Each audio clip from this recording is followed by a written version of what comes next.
Hello, friends. My name is Steve, and we're here today to talk all things Empires of Dust. We're going to get into all three books. It will be spoiler filled. So if you have not read the series, don't spoil yourself. Go read it and then come back and watch. And today we are honored to be joined with Anna Smith Spark. Anna, thank you for joining us. Oh, thank you so much for having me. Hi. And we're also here with our friends Katerina and, of course, PL. Katerina, do you want to give us an introduction? Sure. I'm just a casual fantasy reader, but I finished the Empires of Dust trilogy a few months ago, and I absolutely loved it. I'm so honored and so thrilled that I'll get to be talking to the author and to you guys as well. You guys are okay too, I guess. And PL? Yeah, I'm PL Stewart, author of the Drowned Kingdom saga, and very honored to meet Katerina, and of course, it's phenomenal to see Anna again, and loved her books. Her writing is just phenomenal. The prose, I mean, chef's kiss. You know how I, those of you who know me know how I feel about prose, and some of the best that I've read in fantasy. So yeah, I'm just happy to be here and listen to Anna talk about her books and gain more insights and learn from Steve and Katrina. Awesome.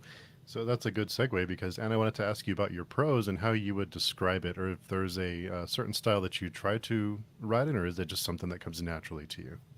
It does come really naturally. I mean, it's really important to me that the prose is good. The prose is, if you think about it, the plot of Empires of Dust is really quite simple. It's not a kind of really twisty, turny, lots of plot twists. Obviously, there are things that happened in it that surprised me, but it's not a kind of thrillery kind of what's going to happen next, what's the plot twist, what are the reveals. It's a very simple story, but the prose is what really matters to me, right? The prose as a way of expressing emotion and a way of describing the world that the characters are inhabiting and how they feel about the world, putting you absolutely in that kind of mental experience, and also just having beautiful prose is something that's hugely important to me. If anyone has heard me talk before, they know they'd be so bored of this, but talking about this all the time. But my dad's a poet, so I kind of grew up with, and he's also an English teacher. He's taught English at A level standard, which I don't know what the American equivalent of that is. Like sort of before what you need to get into university. So he taught English at sort of fairly high level, and was obviously very well read and had a lot of wrote poetry and had edited poetry. So I just kind of grew up. I did grow up with language around me and with poetic language and with kind of high literature around me. Had an incredible upbringing from that point of view. So that is where my writing comes from. I didn't sort of when I sat down to write the book, which is the first thing I ever wrote, in a first piece of fiction I ever wrote as an adult. I used to write all the time as a child, and then I just stopped writing. And what became chapter 2 of The Caught and Broken Knives is the first thing I ever wrote in prose as an adult after years of not being able to write. And it wasn't like I'm going to start writing a fantasy novel. It was I'm going to start writing and really just playing around with prose and describing stuff. This image came into my head of these people in the desert, and then there was the description of the dragon. And even then it was almost like, okay, there's a dragon in this is probably going to go a bit fantasy. And then there was the stuff about the city and the people in the city and the palace, and that was like, because it was just playing around with words and just trying to find words of describing all that stuff.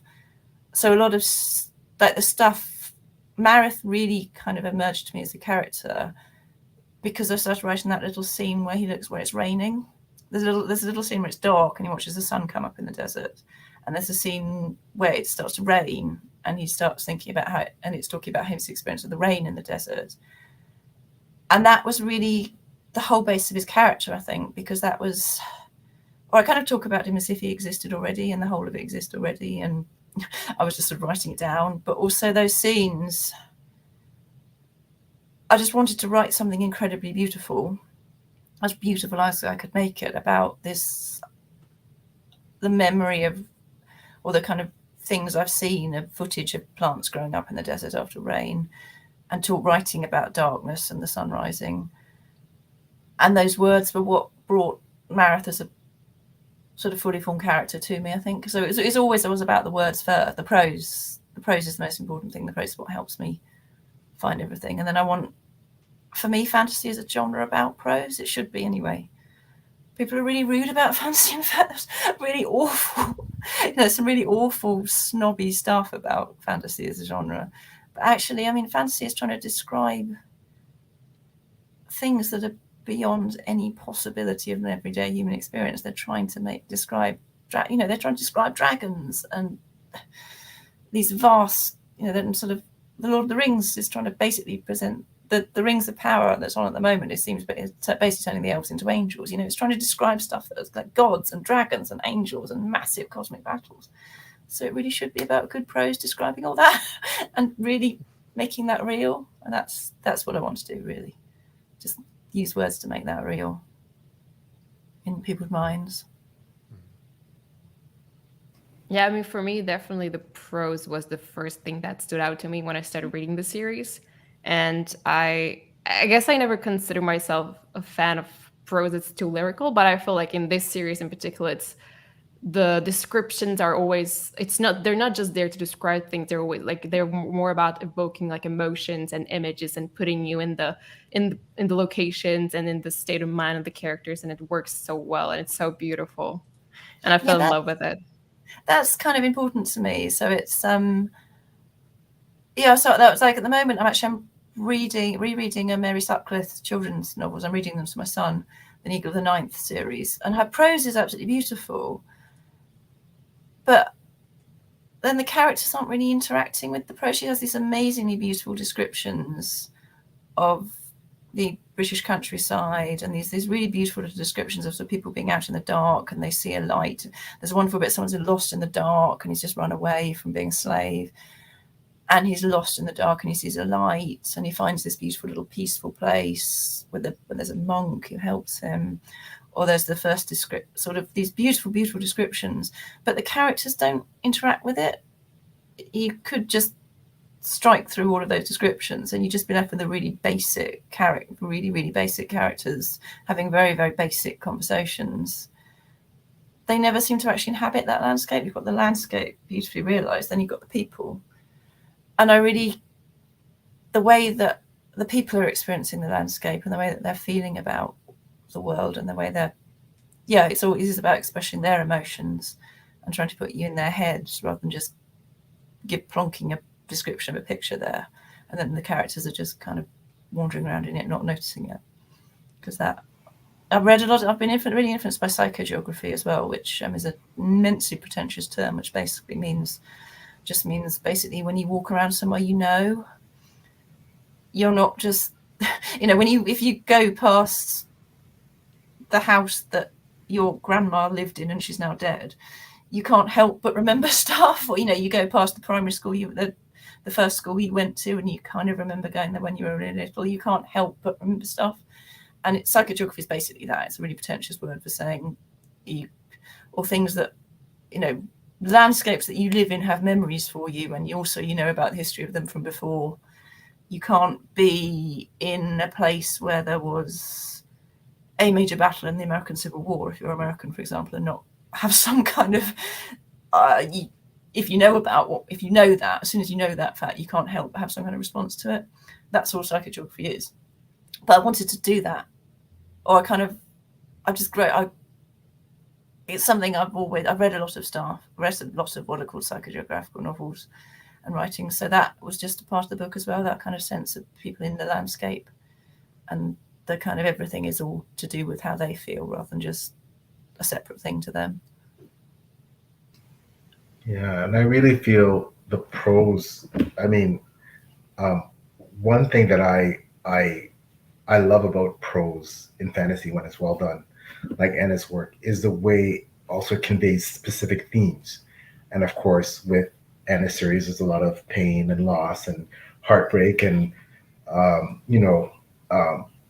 very, very dark themes that I think the prose just brings out so beautifully. Because and I hate to compare writers, and I just finished reading The Way of Kings by Brandon Sanderson, and world building was fantastic. A lot of great things in the book. Unfortunately, the prose didn't really captivate me and didn't work for me, and that's something that I also crave in a book. Is I crave that, and there were some very compelling themes in The Way of Kings, and it was really well done.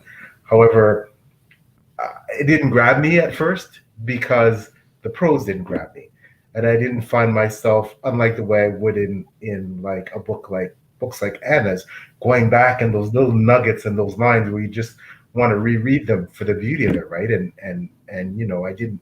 It's not that they weren't there at all. It wasn't that there was a complete dearth of them. It's just it didn't work for me the same way.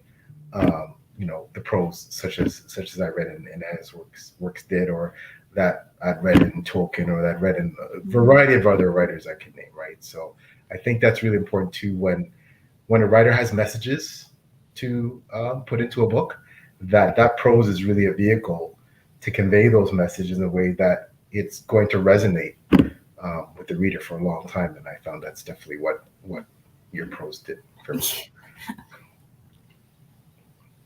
Definitely memorable. And I wanted to specifically ask you about how you write combat scenes, because I think the combat is quick and effective, and I think that's the best type of combat. And it's very disorienting in a way that's makes you feel uncomfortable, makes you feel like you're in that point of view. Is there a certain method you use to writing combat scenes from that perspective? Yeah, combat is really strange for me because I'm not physically a strong person. I mean, not healthy. I don't have particularly good physical health. I've actually got a condition called dyspraxia, which means I'm very physically clumsy. I could never do combat. I've done lots of panel sessions on writing fighting. I'm often asked to be on the panels on fighting. And I understand completely why I'm asked to be on them. But often there'll be several other people on there who'll be talking about the fact that they do HEMA, or they do jiu-jitsu or something, or they have physical experience of either holding weapons or physically fighting people. Or actually there'll often be someone who's been in the army, and they'll be me like, well, I can't drive. Honestly, I've played tennis at school. I don't think I've ever managed to hit a ball with a tennis racket ever in my entire life, and that badly coordinated. So I have no experience at all of what any of this stuff feels like. I go to a lot of reenactment events. I go to a lot of kind of medieval reenactment events and Civil War reenactments and things, but I've never participated in them because I'd just be a massive liability. But I do try and put myself in the head of what it was like to feel it. I could never write those very technical battle scenes that some people write with the different moves, and they're kind of talking very technically about what people are doing and the different moves. People like Christian/Miles Cameron do it very well, because he's obviously a very experienced reenactor and he knows what he's doing. Whereas I'm completely actually quite baffled by some of his passages, because I find it very hard to visualize what people's bodies are doing, because I can't make my own body do that in the slightest. But I try and put myself in the mind of how it feels, how it smells, how just that sense. I try and actually put myself in the mind of what it would be like if you're watching a piece of really, really good war film, something like the big opening beach scene in Band of Brothers or something. Imagine pressing my nose right up to the TV screen, so that's right there, and then I try and write how that would feel. I try and imagine just the sounds and the feeling. So I've read a lot of books about military history. It's something that's always really interested me. My specials, when I was doing, I did my undergraduate degree was in classics, and I studied the Iliad, and my special subject was Alexander the Great. So I've read a lot of stuff about Alexander the Great's battles and about the battles in the Iliad, and I watch a lot of television that's sort of military based, and I just try and use the kind of facts I know from reading a lot of military history, and also just sort of imagine the kind of sense of feelings. And again, it's that different, and it's also the projecting stuff about, so I've never been in battle, I've never ever been in a fight, but I've been incredibly angry with people, or I've been incredibly frightened, been in situations where I've been very frightened and felt very powerless. I have been in those wonderful situations where just like, you know, I have an office job, but there's that days, even an office job, we have like, damn, I'm just on fire today. You know, just kind of, I was asked to clear out the stationery cupboard, and my God, did I clear out the stationery cupboard? You know, I've cleared out that stationery cupboard like no one else. And that feeling of, you know, there's different feelings of like, kind of today, I was just absolutely, whatever I did was just great. Or today, I just, you know, I had such an awful day today, and I just felt so frightened, and, you know, that kind of, that horrible, the really terrible experience everyone always has going through American immigration, as a way you know, you hear all these terrible stories about being deported. Because I do know someone who made a slightly unfortunate joke going through American immigration, was immediately deported back to Britain. And those, you know, I have been that situation where you are in that kind of, okay, this guy has absolute power over whether I'm going to get to be a guest of honor at Gen Con, or whether I'm going to end up having to tell people I was deported from the United States of America. And someone just briefly stuck a gun up my nose, you know, is this person going to send me aside to be strip searched, or is he going to let me through? And that we've all had experiences of those different experiences one way or another. And I try and just put myself in, remember what that felt like, and try and put that in that situation, to try and sort of put, because again, a lot of it is almost just kind of, yes, it's writing kind of medieval violence, but again, a lot of it's about the emotions that you're experiencing, the kind of moment where you are just slaying it, or you are just to take a word we've all felt and make it literal, or you are in that absolute powerlessness of kind of that absolutely horrible, you've been stopped by the police, this could just go so badly, so awfully wrong, or your teacher absolutely just went mental at you at school and it was nothing to do with you, but expulsion could, you know, there's that horrible moment when thinking like, am I going to be suspended? Am I going to be expelled? What am I going to tell my mum? And it's actually a lot of fighting is kind of about that. It's about those extremes of emotion. So yeah, so that's how I do the fight scenes. And I do a lot of research into historical fighting, historical warfare and things, because it just interests me as well. And it's obviously that's why I choose to write it about that rather than about a rom-com with people having, I don't know, emotional experiences in those situations, whatever. I mean, I can definitely relate to some parts of that. Like, I also consider myself a fairly clumsy person, and my spatial orientation is terrible. So usually when I'm reading or even watching like action scenes or battle scenes, like my brain just tends to shut down. So to be able to relate it to the action on like a more emotional level actually helps me a lot. Yeah. And also like the sort of the battles in Empires of Dust, like they do feel realistic, but at the same time, they also have like a very mythical element to them. Like they do feel like battles from the Iliad, from myths or legends, with all the bird gods and demons and dragons. So to me, like the realism of it is actually like not something that I care too much about. It's the emotion and like the imagery of it that I really come to appreciate.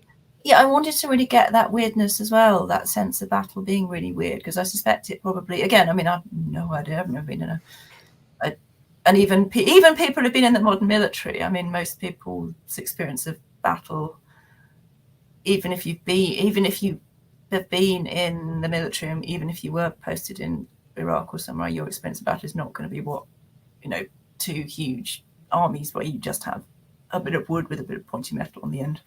It was going to be like. But, you know, even, I mean, I've never experienced combat ever, but that sense of weirdness, that sense of a recurring thing you get a lot when you read military history is people talking about that sense of there's something weird going on in the battlefield, that sense that there are other powers involved. You do get an awful lot people talking about, there's a lot of stuff about things like gremlins in the Second World War. People used to talk about gremlins who sabotaged the planes, or there was weird stuff. There's this really strange thing, this weird story called the Battle of Mons, where people now there's this whole thing now about angels appearing in the sky of the Battle of Mons, which actually was traced back to a book by Arthur Machen. But people who'd been in the battle bonds then began to believe it had actually happened, even though the story didn't appear until afterwards. You get lots of accounts of people talking about kind of weird things and a sense of weirdness in battle. And I think that kind of sense of strangeness of not really knowing, and obviously for most people in battle, you've got a clue what's going on. Yeah, kind of.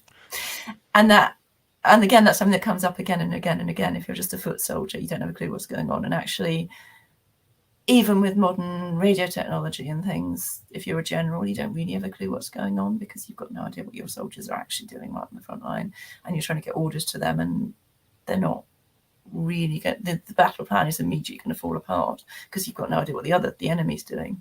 And that sense of really it all just being really strange, you don't know what's going on and you don't know what's about to hit you, is something that I really wanted to capture. And it's something as someone I don't know, maybe as someone with autism, it's something I experienced in daily life, perhaps I'm more aware of as something, a part of the human condition that you don't know. Most people don't have a clue what's going on. But I kind of, that sense of alienation and weirdness is something I wanted to write about. I've actually I've talked to people about Malazan about that sometimes, because people are like, I don't have a clue what's going on. You start reading Gardens of the Moon and I don't have a clue. It's like, yeah, that's because it's a really realistic portrayal of war and no one's got a clue. But yeah, I wanted to bring that kind of stuff in. And also I did like writing the choreography of it. The choreography of the battles are all based on real battles. So they're based on people's attempts to write about the choreography of real battles outside of the Great Fort, which again, no one can really know because you just try and read all these accounts and try and make some sense of, well, there's stuff that talks about Alexander charging and that broke Darius's lines. So we'll try and people drew these little battle schematics that they think work for how the battle looked.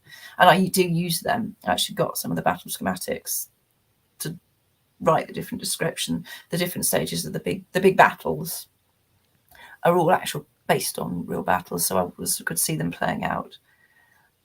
But then that sense of, so I knew exactly where I think what was going to happen, but also with that sense of not knowing, the people not knowing what's going to happen. Mm-hmm. But yeah, they were really fun to write, the battles. It was so much fun to write, as you can probably tell. And yeah, I'm sorry, Peel, go ahead. No, go ahead, Steve. I was going to ask, you said you had done research on combat and historical battles. I wondered if you had done research on past religions, because one of the things that really stuck with me after the first book is the role that religion plays as a control mechanism for keeping people under your thumb, I guess, and keeping people, content or afraid or, under control. So did you research religions or past histories of religions that you implemented in the book? Yeah, I mean, it's always something that's really interested me as well. I mean, I studied classics, and trying to make sense of Greek mythology is really difficult because bits of it, I mean, actually, so I was reading my son the Percy Jackson books, and the kind of wonderfully flippant way that they're regularly like, just what the fuck, this doesn't make any sense.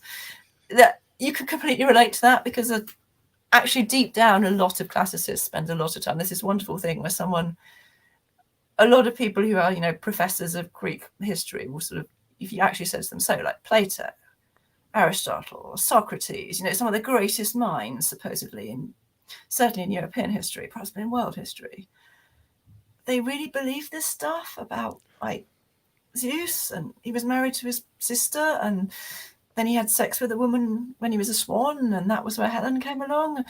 And you can see, and they're like, well, you have to understand, society is very different, and it was kind of more complicated than that.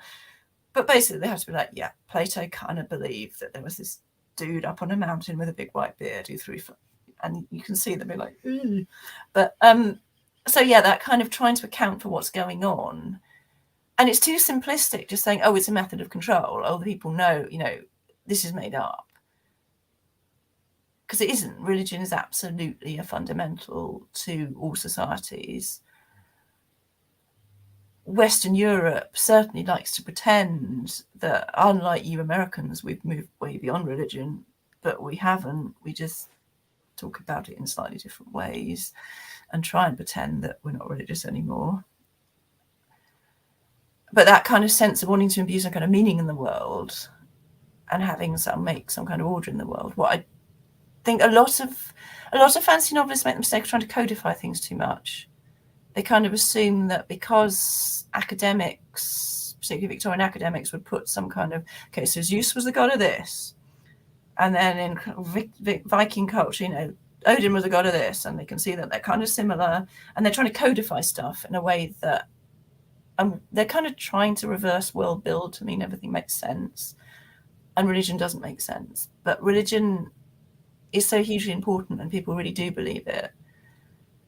I mean, there's all the stuff about human sacrifice and stuff in the kind of what's the religion that they have in So Lost. I don't know where that came from. It partly actually came simply from, actually slightly weirdly, from me watching a lot of bad fantasy films when I was a child, where you have the kind of the priestess of the unknown powers who sacrifices people is such a stock trope in fantasy. But I always really identified with her because she always looked and dressed more like me.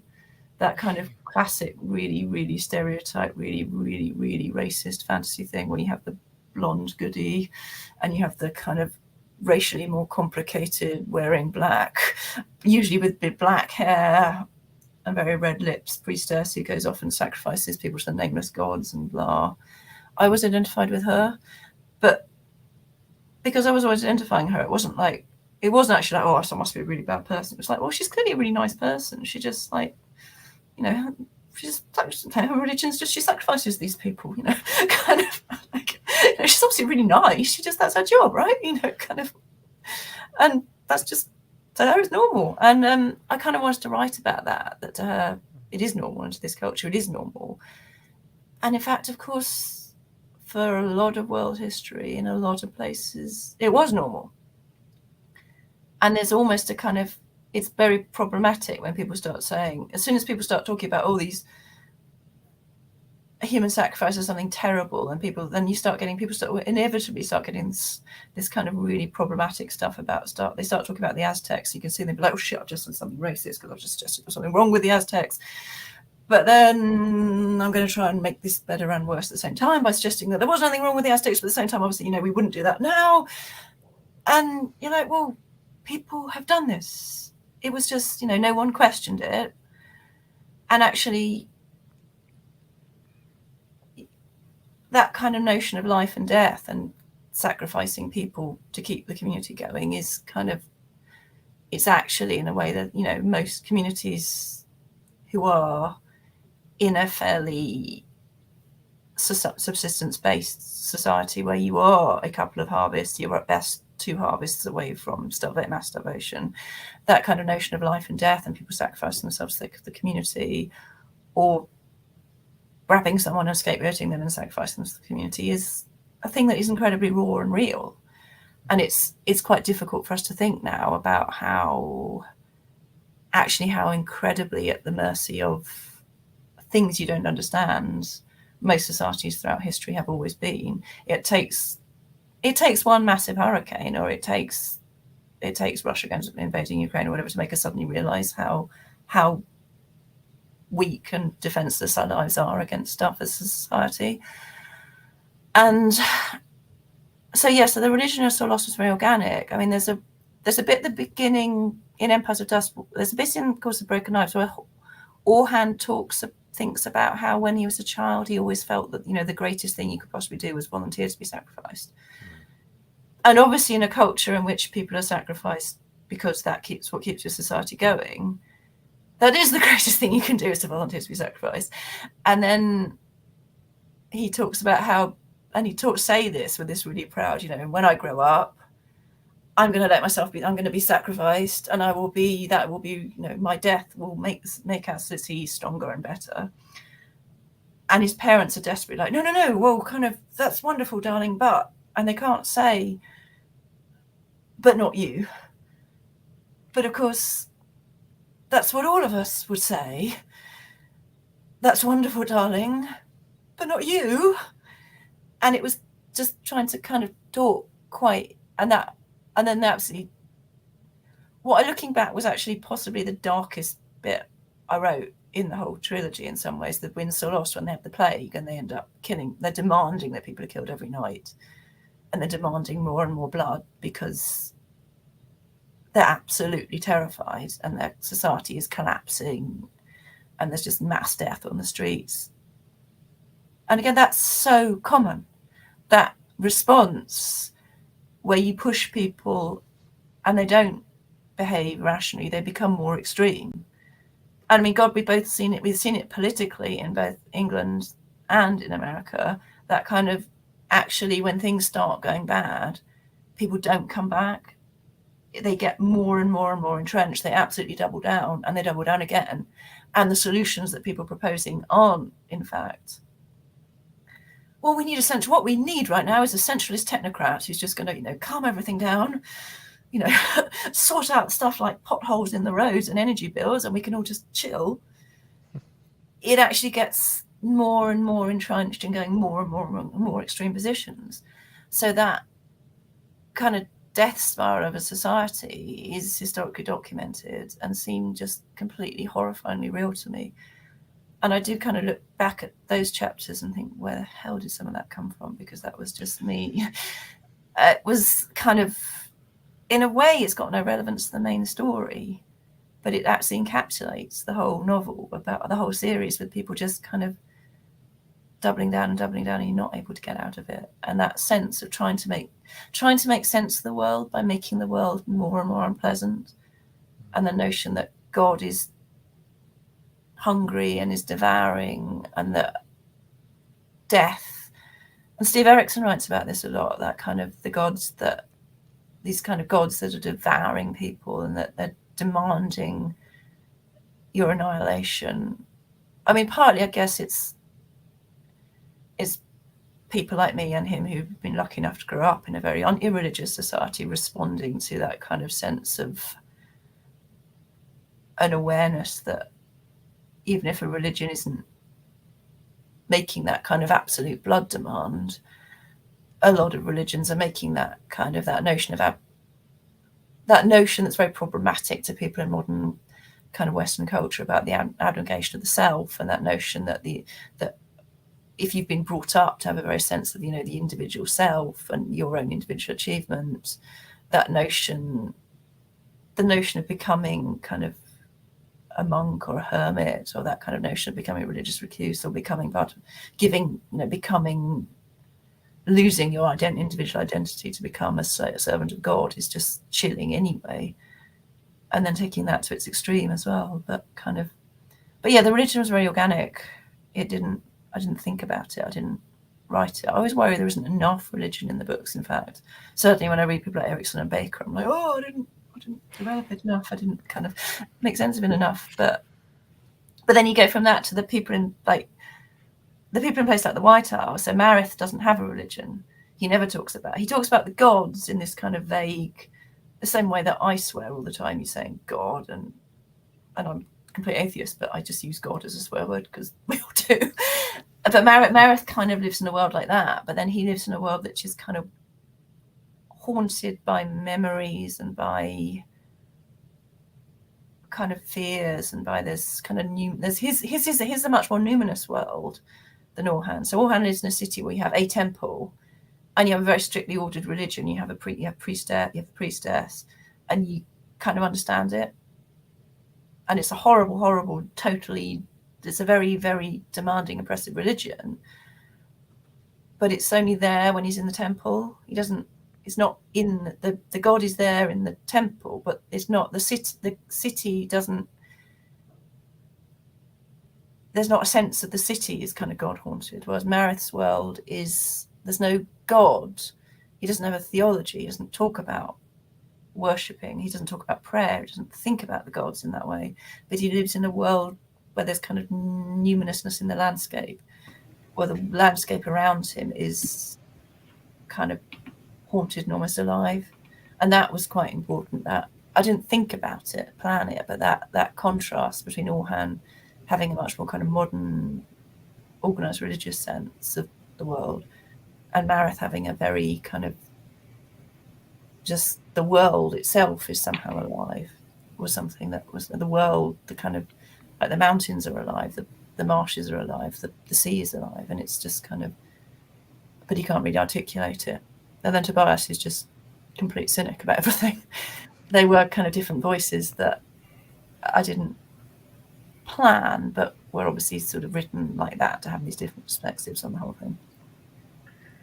It's funny when you mention that, Anna, because I know for me as a reader, from my perspective, when it came specifically to religion, I found that Merith himself was like a god, was this combination between, funny you mentioned Alexander the Great, that was one of the immediate comparisons that I found, almost like a combination between Alexander the Great, almost like an antichrist type figure, because of his magical abilities, especially initially with controlling dragons.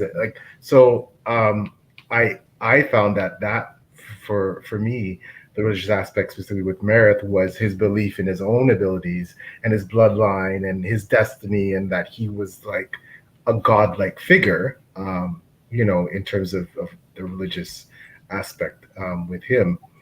But I want to quickly touch back on what we talked about earlier, about with your battle scenes, and that was not specifically the battle scenes themselves, but you mentioned this feeling of disorientation, and again, I thought they were extremely well done and very unique, the way you did them, and I felt that disorientation was a major theme for me in the entire books, because all of the characters, to certain degrees, were disoriented.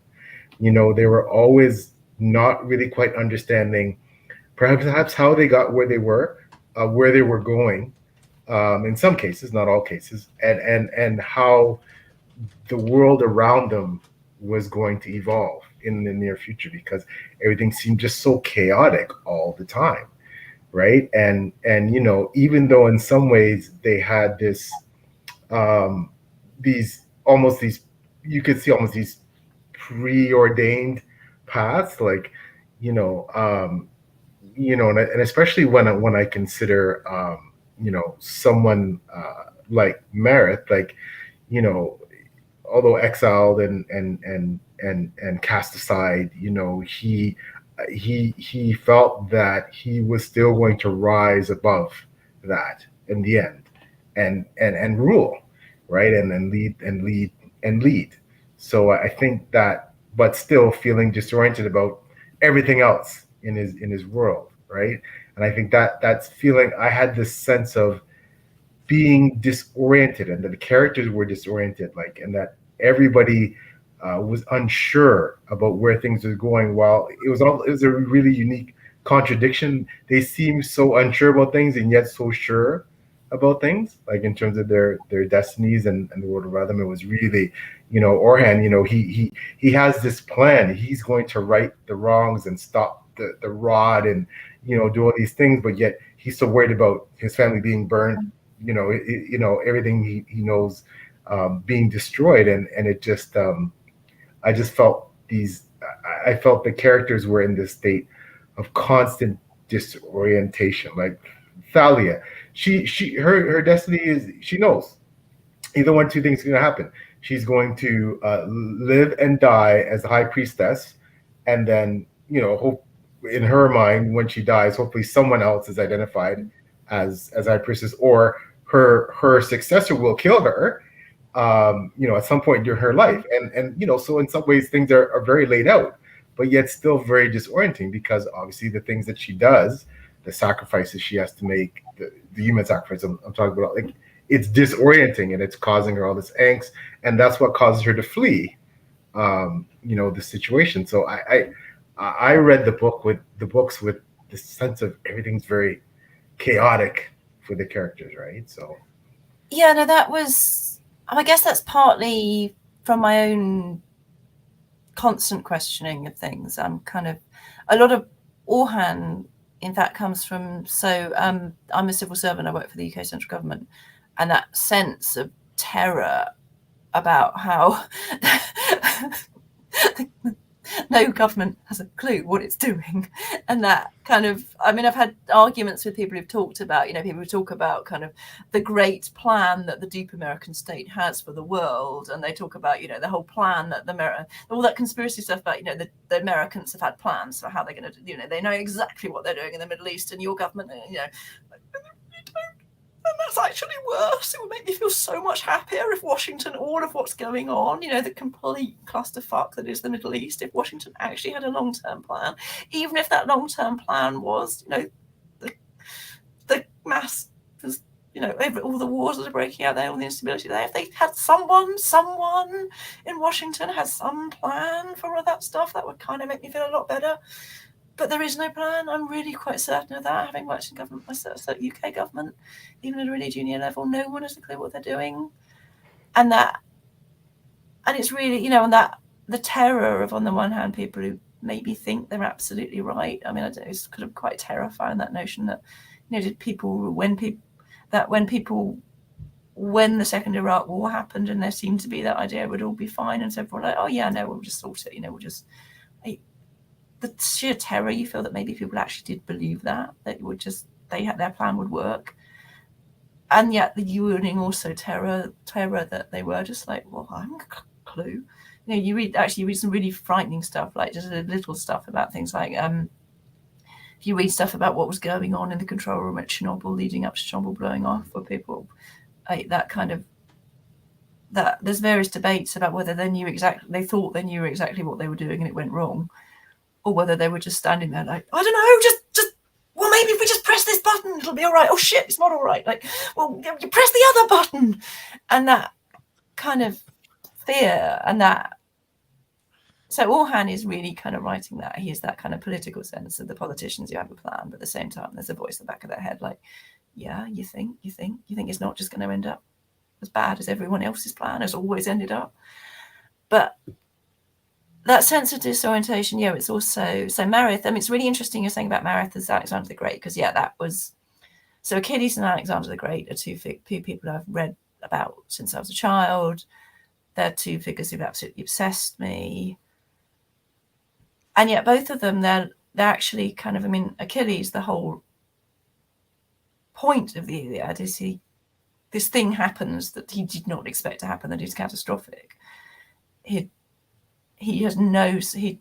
that awful scene where it's just sort of, the wonderful scene where he's sort of sitting quite happily, assuming that everything's all right, that Patroclus is out there in his armor and his honor's been saved and everything's fine.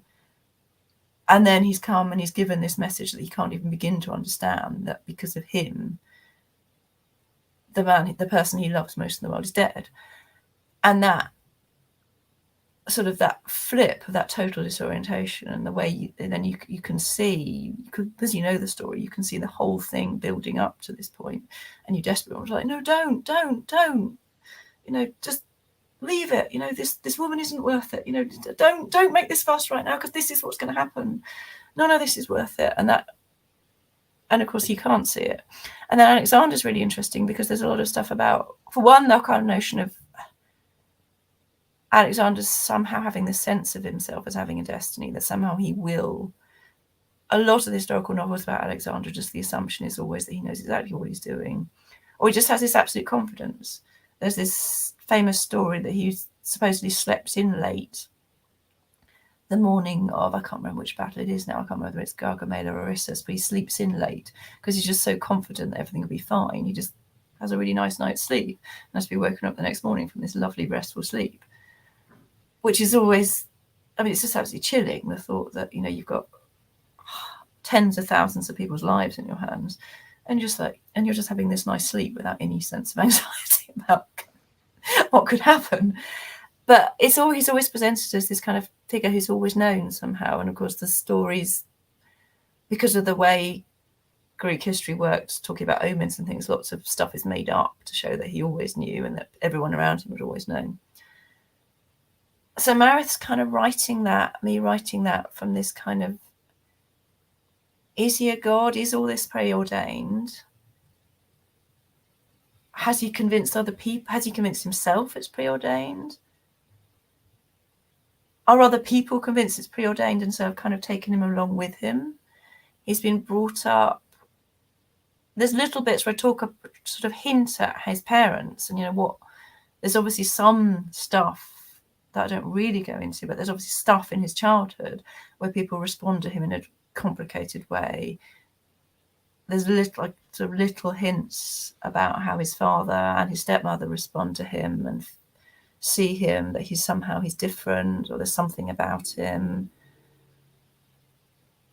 But what does that mean? And that sense, is he one just, has he just been brought up absolutely entitled? So then he makes his life goes catastrophically wrong. But does he just have that kind of arsehole sense that he deserves something wonderful, and whatever, somehow he'll get something wonderful? And then there's all kinds of possibilities. I mean, if he joined up with Tobias and they've been on a slightly different mission, could he just spend the rest of his life as a foot soldier following orders with this community around him, this man who in some way seems to have some kind of father-son relationship with him, a group of other young men around him? Could he have just, spent the rest of his life in total anonymity, just a low-ranking mercenary with a community around him where he has some kind of sense of happiness, he has people he feels some kind of emotional relationship to, and he's taking orders? And actually, I kind of always got the feeling he quite likes taking orders. He's got someone else telling him what to do, and he just kind of wanders around. Or there's another possibility. There's that moment where he's with Thalia in the desert, and they've got all this money, and they could just, go and live. They've got enough money to live. And actually, maybe they could just be really happy. They could have children. They could just live, find somewhere to live. But then, is it external circumstances that force this on him? Or he could be king of one place, and and be king, fulfill all this kind of destiny for being the heir to the throne. But somehow it's forced on him to carry on and conquer other places. And it's all these questions about, could he have been happier? Would he have felt this entitled sense? Would he have been happy with Thalia just living a quiet little life? Or would he have felt some entitled sense that actually deserved something more? Would he have been happy just being king of the White Islands? Or would he have felt... So the stuff in the House of Sacrifice, about the scene that's really important to me in the beginning of that, is the scene where he disbands the army because they've done it.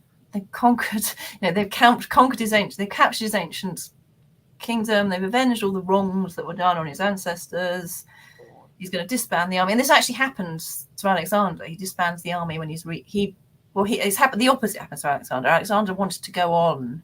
He wants to reach the far ocean. He wants to just conquered a little bit of India. He wants to go on, and clearly he just wants to go on and on and on and on. And his troops said stop, and that was what broke him. That was what set off the kind of catastrophic series of events that led to Alexander dying. That he's just sort of broken by his troops not wanting him to just go on. Otherwise, he'd have tried to conquer India. Then he'd presumably have tried to conquer China.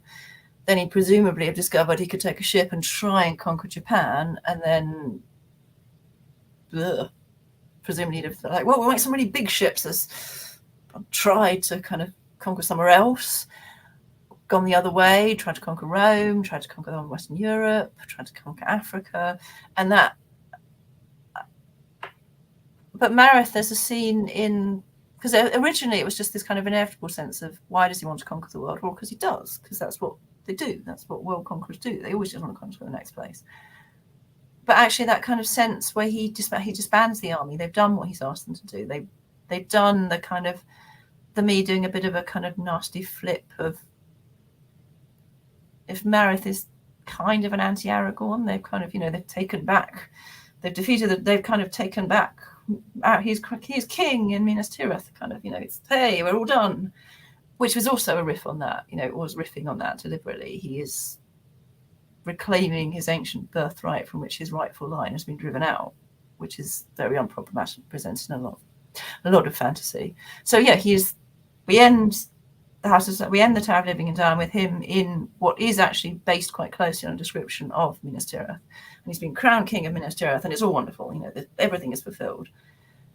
And then at the beginning of the House of Sacrifice, he dismisses the army, and the army kind of points out they don't want to be dismissed because they don't want to stop earning their wages, and they don't want to stop they've had a really great time. They've earned more money They got more power, and they don't want it to stop. They don't want to go back to just having really shit lives as peasants. And they're the ones that force, and they're the kind of the ones that force him to go on, and he can say, it wasn't me. They said that they wanted to go on fighting, and they presumably have smashed up the city if I hadn't agreed to let them carry on fighting. But then you also want to say, well, would they? Would they not have done what armies often do, which is kind of what happened at the Capitol, where they kind of, smashed up some people, a couple of people died. It wouldn't have been very nice, but then they probably just have gone home, actually, and gone back to being peasants, because actually they probably wouldn't have, give up, we want to go and conquer another city and we are going to do something. What were they going to do, honestly, if you disbanded the army? What were they actually going to do? Smash up the city a bit and then go home? So is it his excuse? Does he just, actually, does he want to go on? Does he want to carry on? And he's just using that as an excuse, because he could have sent them home if he'd just been a bit stronger. And that constantly, it's there, that kind of why actually are you doing this? What, you don't really know why you're doing this, or you don't want to admit why you're doing this, or kind of. And that also was quite important. It also seemed quite a very normal thing. I mean, the interesting thing with fantasy is often it just ends. So, I mean, the Lord of the Rings kind of ends. There's Aragorn, he's king. I know there's a bit, sort of Tolkien talks a bit about what happens afterwards, but you get this kind of, it's all ended, and then it's all just going to be all right, and time's just going to kind of stop or something, and that kind of, well, it's not all going to end, is it? Something, it's not as simple as that. It's never as simple as that. And that I wanted to kind of talk about that kind of explore that kind of, and that sense of choice is not, in some ways, like really pessimistic, every choice you make is always wrong, because history often teaches us that every choice people make in a crisis usually is wrong. It's that kind of, very few times can you point to some kind of, there was a massive crisis, a country was invaded, or, there was a massive famine, or there was a massive economic collapse or something, and the leadership put together a really, really brilliant 5-point plan which solved everything, and everything was great again within 5 years, because it really never, ever seems to happen like that. But yeah, and that sense of it's always the wrong decision. People always make the wrong decision. And yet, kind of, I didn't want to be as pessimistic as people just always make the wrong decision, but somehow maybe there is no right decision, or maybe there is no, in a way, maybe most people's lives just are a bit shit. Kind of, history generally suggests things generally are a bit rubbish. I don't know. But that sense of not absolutely knowing what you're doing, but also not knowing what you're doing was quite, I'm rambling completely here, but that kind of, it was a lot of playing around with that sense of the chosen one's destiny, and that sense that the chosen one has destiny. Mareth is quite written to be a response to people like Aragorn, in the same way that Baker is clearly writing in that kind of way as well, that, everyone really does kind of have this sense that in Baker, that this person is going to save them. But there's that really strong kind of, he, much more than I am, he's really writing a kind of really, he's deliberately very, very closely engaging with the chosen one motif in a kind of showing that kind of everyone following and absolutely really kind of uncritically thinking this is the chosen one who's going to lead us to salvation. Whereas, yeah, it is always more ambiguous with Mareth, but it is that really kind of, he is deliberately playing with that. I don't know if anyone's ever noticed, but the where he's sort of the ending of the Tower of Living and Dying is really, really closely based on Aragorn's entry. Well, the entry of the Great Lord of Gondor into Minas Tirith. I read that scene and reread that speech. It's the speech that Boromir makes about the return of the Lord of Gondor to Minas Tirith, and he makes it to Aragorn. And of course, you see in that, and Aragorn's return as the king. And the kind of the final description of Mareth's entry, the big final description of the city at the end, when Mareth rebuilt his city, it is essentially a description of Minas Tirith, and it is this moment where Mareth is the returned king. He is Aragorn, but it's always questioning and kind of, what, or at least people see him as Aragorn, and what the kind of complexity of that, and the complexity of people following, and the kind of his total assurance, but also his total lack of. Everyone believes in him that he knows what he's doing. He desperately wants to think he believes what he's doing, but he doesn't. Most of us have that, but it's that kind of, taking that to another level again. I mean, I really do appreciate you describing Meredith in this sort of ambiguous way, because reading through the trilogy, until the very end, I wasn't really sure how to feel about him. Like, I wasn't sure if I should feel sorry for him, that he's so weak that he cannot defy what seems to be his destiny, or this momentum of death and destruction that somehow happened to exist around him, or should I hate him because he also seems to be enjoying the destruction and the death that he brings to people. He does enjoy the killing. So it's such a, he evokes such conflicting feelings in me. So I really appreciate you saying that it's meant to be ambiguous, that there is not like one way to feel about him. See, because I absolutely adore him. I love him to pieces. I will always say this to people. He is, and I think part of the people do say, when people say to me, he seems a very fully realized character, or people do say, he has this thing. I'm like, yeah, that's because I love him more than anyone else in the universe. That's because, I wrote him as absolutely as just, I did write him with the kind of like absolute just love and lust for him. I just kind of, he is the kind of man of my dreams. And because of, so I really, but I also know he is absolutely loathsome. He is absolutely he is appalling. He is grotesque. He is weak. Yes, he is really weak. There are little things like, there's a little bit where there's a bit where he's in bed with Thalia, and they're staying in the inn, so in the desert, and he's in bed with Thalia, and then the Rate is knocking on the door, and he sort of says, we need to get up now. So he's in this, he's in bed with this stunningly, amazingly beautiful naked woman that he's absolutely besotted with, and this nobody chap is knocking on the door, and he's like, we need to get up, we must get up now, because he's used to, he is weak, he's used to, he's always had people telling him what to do.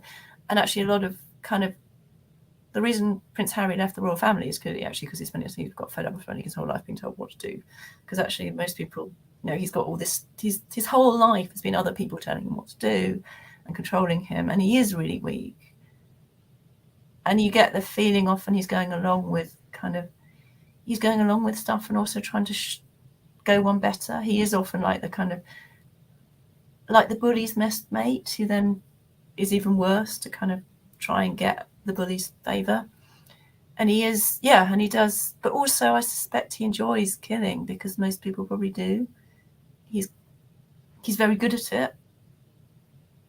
And I suspect most people, if you put them in that situation where they're very good at it and they can kill everyone in the room, they really enjoy doing it.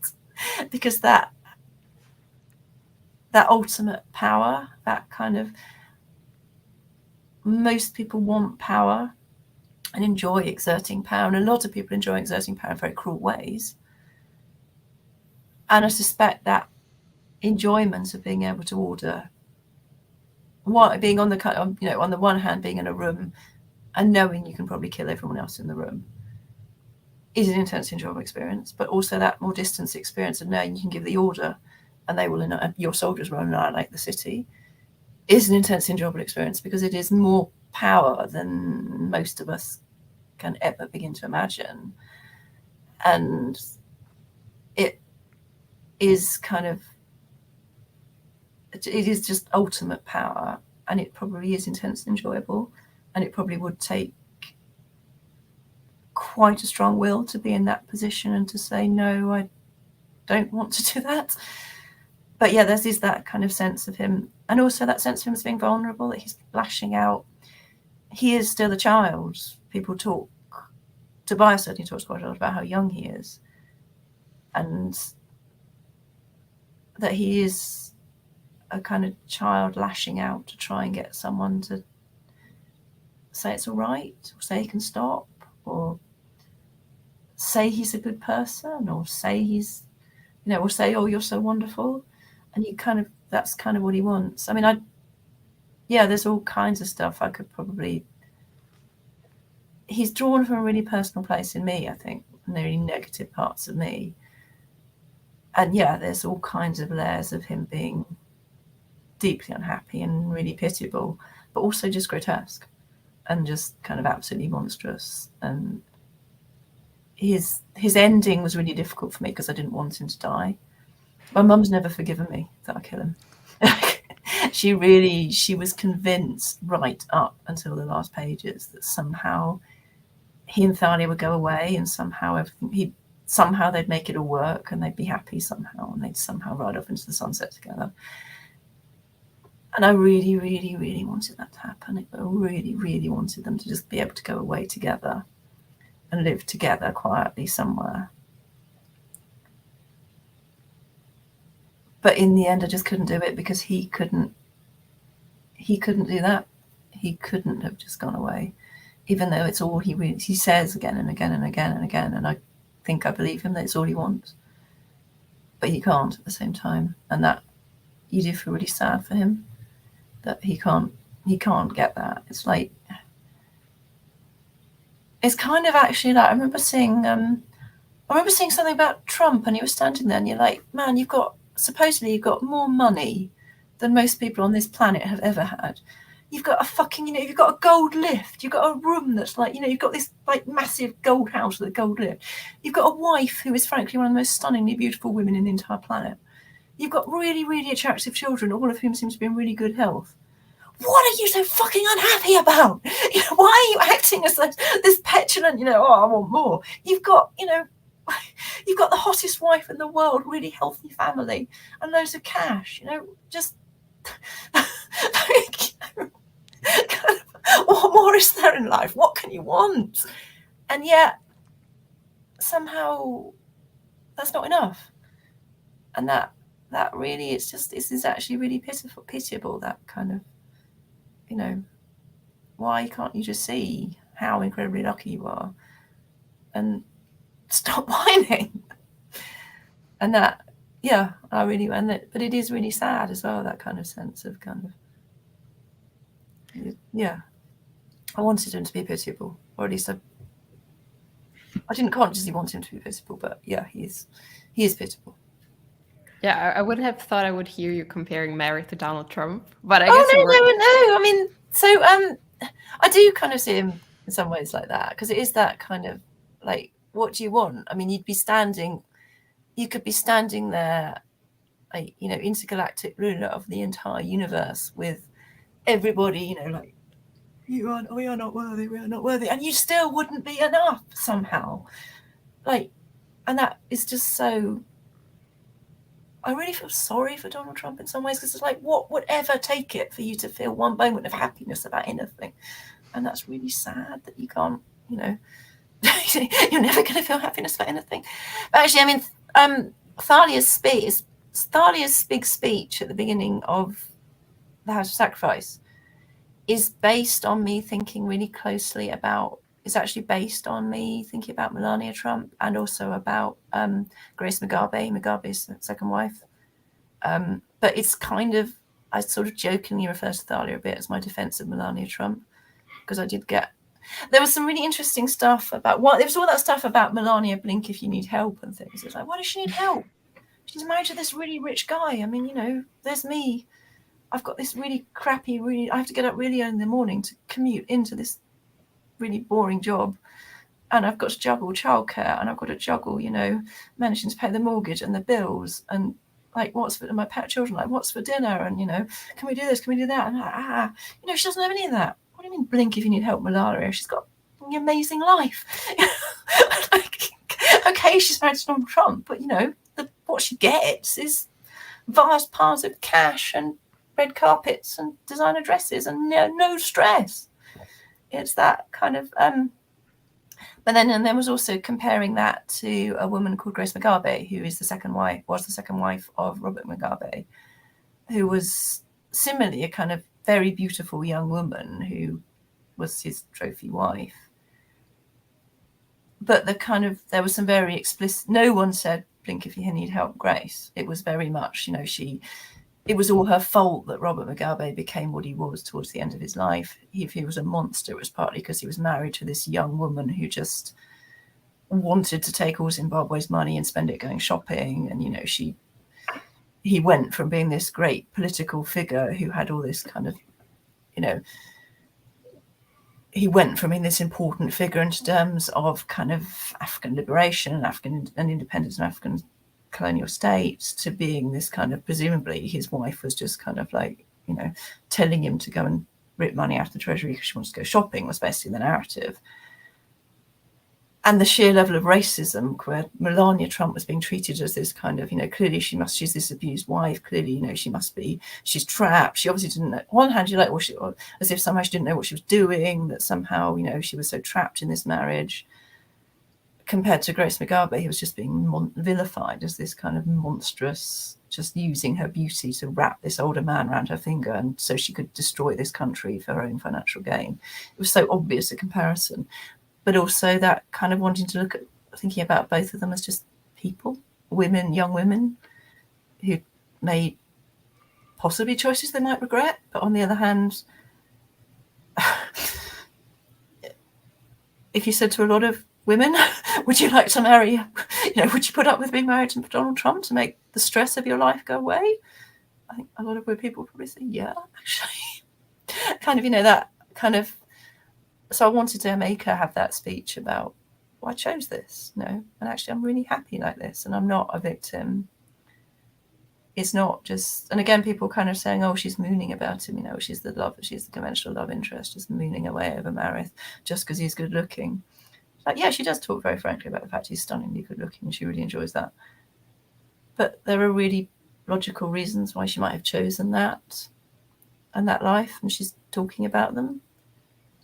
And yeah, so yeah, in a kind of way, a strange kind of way, she kind of is Melania Trump. Kind of in a very complicated way, which has probably made you hate her now. But yeah, I just wanted to kind of talk about what it might actually be like to be the kind of trophy wife of someone like that, and how it might be a bit more complicated than people seem to think either way. I mean, I really enjoy that because in fantasy, you often get female characters who don't have a lot of agency. And I felt like Thalia was written to be a sort of a subversion of that, where she does start out as the princess in distress, but then she kind of has to explain to like other people are questioning her agency and why she's with Meredith, or if it's just because she's so madly in love that she cannot make decisions for herself. And she kind of has to defend herself and explain to other people that it is a decision she's made and she could leave if she wanted to. And she has she has her own power, and she does walk away at the very end. And like, yeah, she does agency, but she has agency, but also she doesn't necessarily make decisions that other people approve of, which complicates that further, which I thought was really interesting and made her a very complicated character for me to root for, but very interesting one to read about.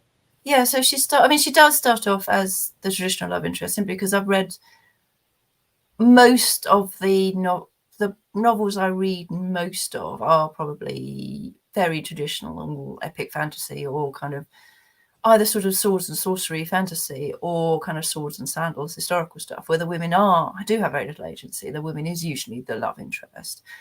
And that kind of, I guess part of me, there is that kind of unquestioning, she just goes along with it, because she always does. You think about the kind of the weird, if you actually think about the weirdness of a James Bond film, for example, you're in a bar this very attractive guy starts chatting to you, and you do think he's extremely hot, and he buys you a drink, and you probably would go back to his place and have fantastic sex with him. But then the bar blows up, and next minute you're in a helicopter over Afghanistan helping him defuse a nuclear bomb, because it just kind of seemed, it just sort of happened like that. It just seemed kind of, at no point could you just kind of say, well, actually, yeah, you're hot, and I really would have quite liked to have sex with you, but I'm just going to go home now.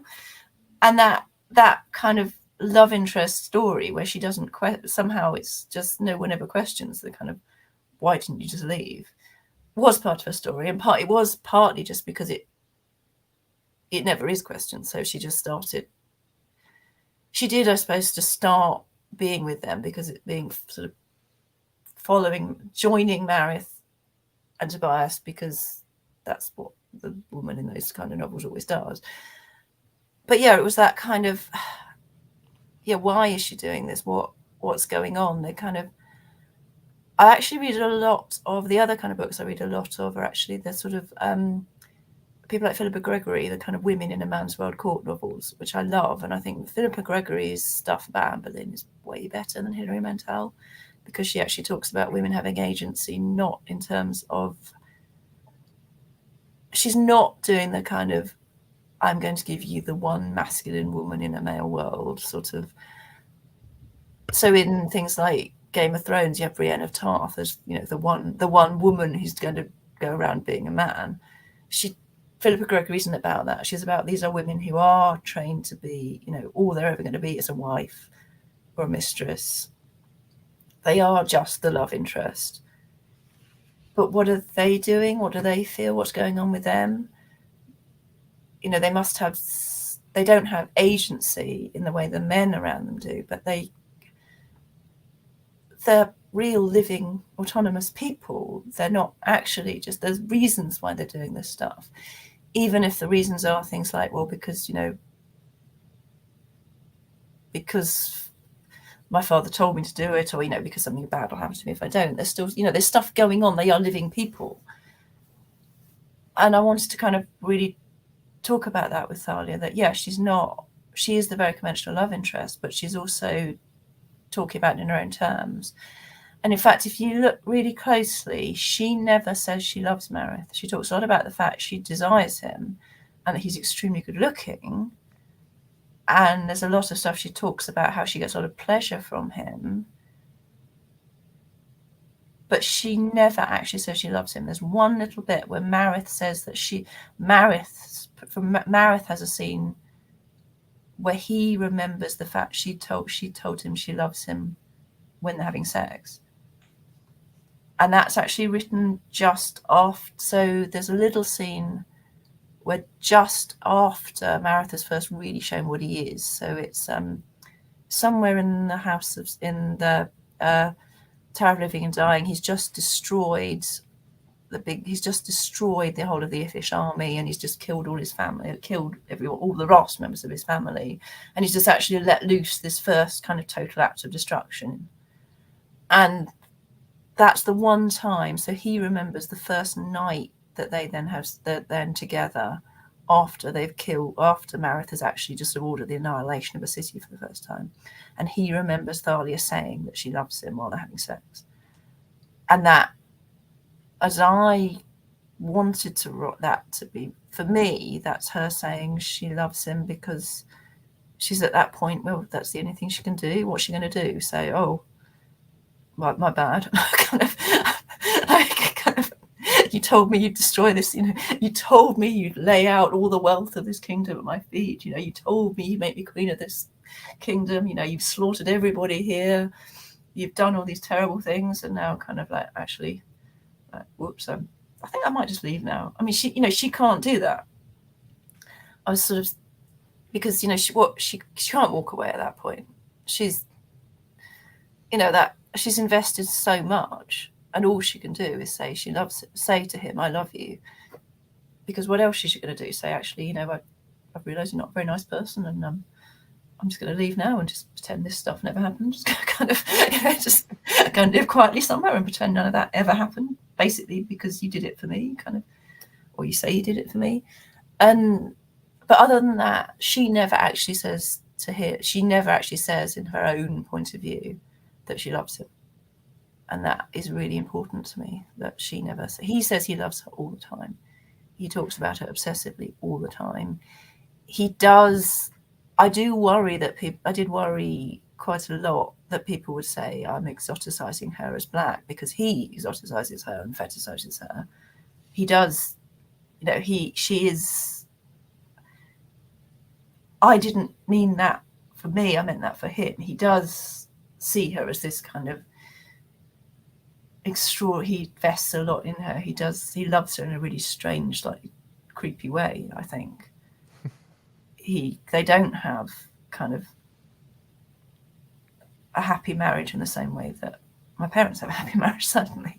He does see her as this kind of strange, exotic thing that he's investing a lot of, that he has some kind of, he can't quite understand, he's never going to understand. He does exoticize her, he does fetishize her. But what she feels about him is always slightly more ambiguous. What she feels about her position is always slightly more ambiguous. And that was really intentional and important as well. That kind of, it's kind of, it was kind of, that was all. The relationship between them is much more complicated.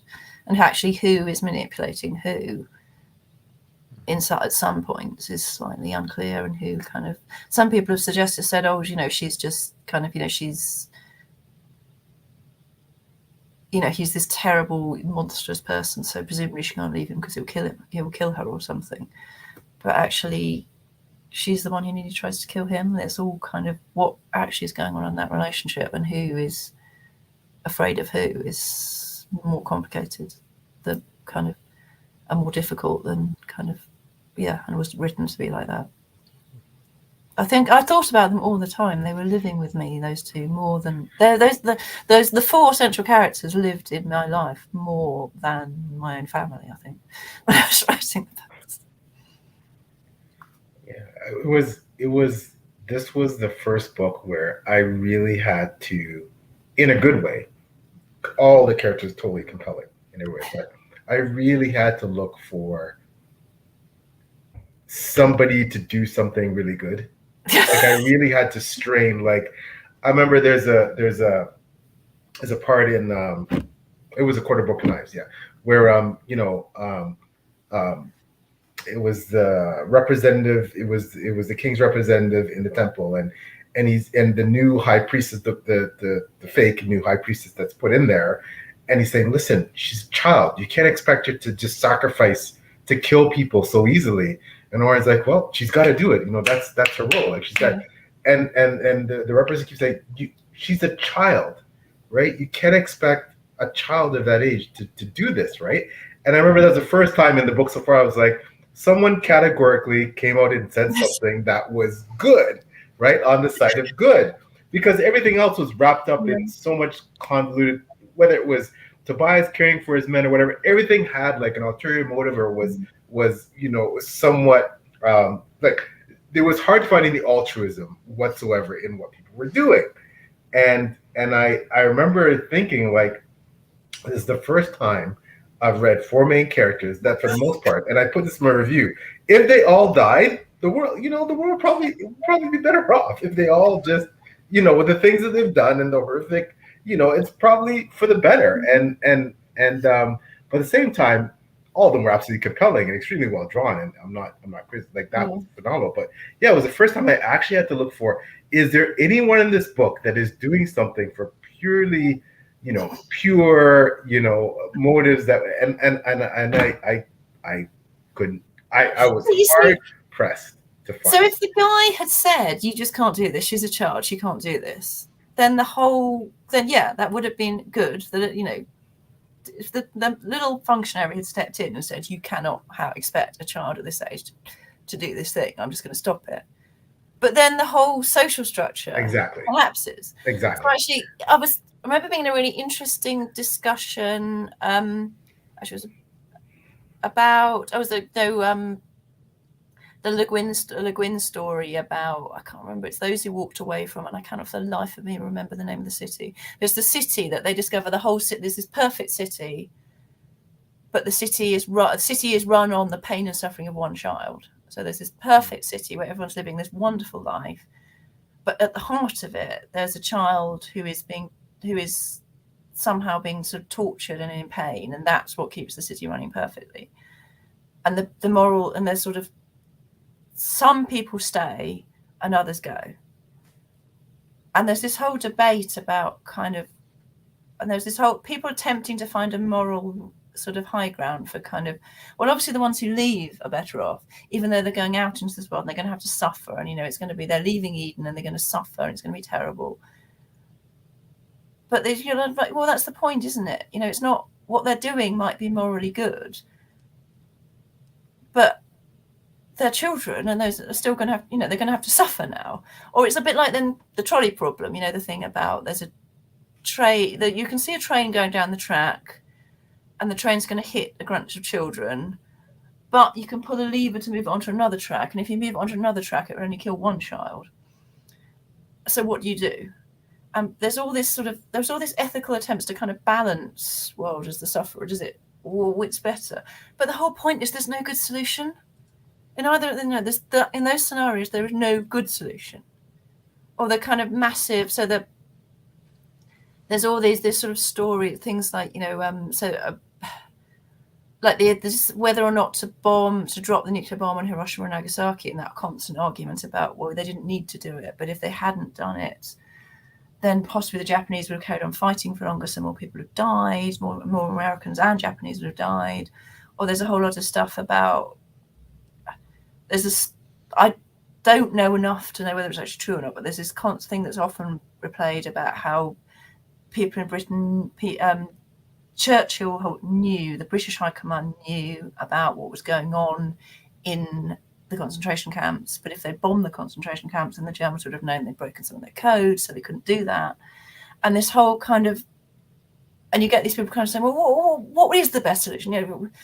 If I'd been the general at the time, would I have bombed Nagasaki and Hiroshima, or would I have bombed the concentration camps? Or, that kind of, and all the stuff about, there's again this sort of stuff about Britain knew that the Japanese were about to bomb Pearl Harbor, but we didn't tell your government, the American government, because if we told the American government, then they'd be taking precautions and they might not have entered the war. And this whole and people are like, well, which is the right solution? The point is, there is no right solution. There's the right solution from the point of view of the people on the ground. There's obviously, if you were a perfectly innocent 14-year-old in Hiroshima, there's pretty obviously a right solution. What's the right solution if you're a mother whose last surviving son is an American GI who didn't die because Japan surrendered? That's a very different solution. There is no right solution. There are only ever solutions for your country or your family or you personally. And that that's one of the big things I wanted to talk about in the book, and that's something that I think about a lot, that kind of sense of, what for you actually is a vast personal catastrophe, for someone else is what saved them. And that or for you, what seems that sort of the fact that there is no, you can game it as many times as you like, but there's no solution. There's nothing, people are always going to suffer, is something that was quite important to sort of talk about in the book, because I think that's when it becomes dehumanizing, that kind of sense of, it's really difficult because obviously some courses are just right. It's really difficult to say that, it's very difficult to say that some wars were right. It's very difficult to say that, or the outcomes of some wars were right. But then, of course, for the people who were killed, or the family, the families around of the people who were killed, it's very difficult also not to say, well, it was a totally right thing. Wars of independence against the British Empire were completely right. But saying that to the face of a working class woman in London both of whose sons had been killed is a very difficult thing. And it's that kind of, just saying to someone, well, sadly, you're on the wrong side, you're on the wrong side of a moral conflict, doesn't actually stop the kind of personal pain of, but my child is dead. Yeah, and that was something I really wanted to write about, that kind of, it's really difficult. really difficult not to kind of say, well, obviously some things are worth killing for, but at the same time, but you killed someone, that kind of, and I think that there's always that danger of dehumanizing people. So the danger, I mean, the kind of classic thing that fantasy and science fiction always can do so easily that other genres can't do is have the enemy as orcs or as zombies or as robots or as dragons. And it's very easy, therefore, to sort of talk about, obviously, in the Lord of the Rings, Aragorn is right. Obviously, they are they are good, and we can't possibly have any other outcome. And obviously, when they're fighting the orcs, they've got to win. But it's very easy. It's much easier to talk about that when you're not having to deal with, but the orcs are alive, and the orcs are sentient, and the orcs have family, and yeah, the orcs are bad, but they're still living beings with people who love them and people that they love, and they're just being wiped out. And it's trying to hold those two things at once, to say, yes, it's incredibly morally important that this side wins because this side is morally better, but at the same time, the people that they are killing are still people. Yeah, and it still matters in some way. And that's something I really wanted to talk about. It's not, there's the kind of revisionist there's the quite sort of jokey, it's all just shades of grey, or the kind of, the kind of deliberately messing around with the kind of just being cynical about everything and pulling everything down. But I wanted to talk more complexly about sometimes it is worth killing. There are things that is in this world that is worth killing and dying for. But at the same time, you need to remember that killing has consequences, even if it is for something that is absolutely morally right. Because again, there was a point, I guess, in the kind of, the Cold War's ended. Sort of say to people sometimes, maybe the late 1990s, the early 2000s, there's that kind of sense the Cold War's ended.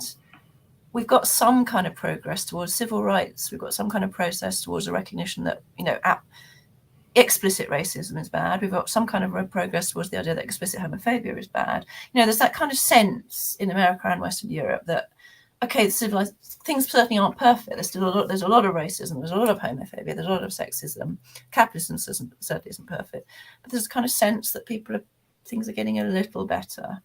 And at that point, you do get people who are writing fantasy, which is very much the kind of, everyone has a piece of clay, tearing everything down. There's no such thing as good and evil. It's all just kind of, it's quite light. It's very cynical, which becomes increasingly problematic in the last 10, 15 years, when you're like, oh shit, we seem to have gone the other way again.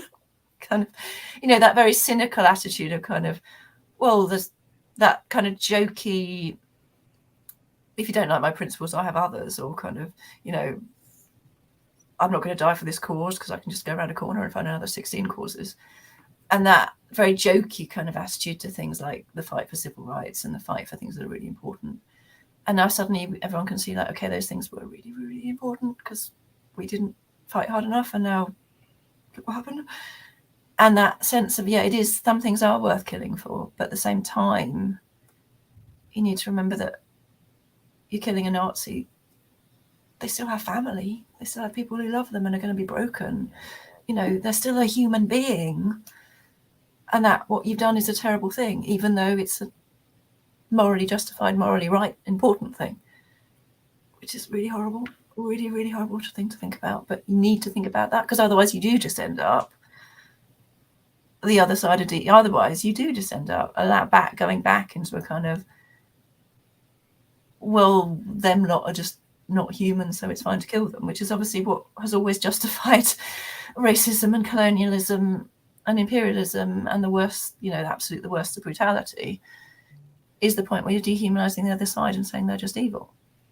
And that the moral necessity comes in remembering those things and never thinking about, and that, so which was made them such painful books to write.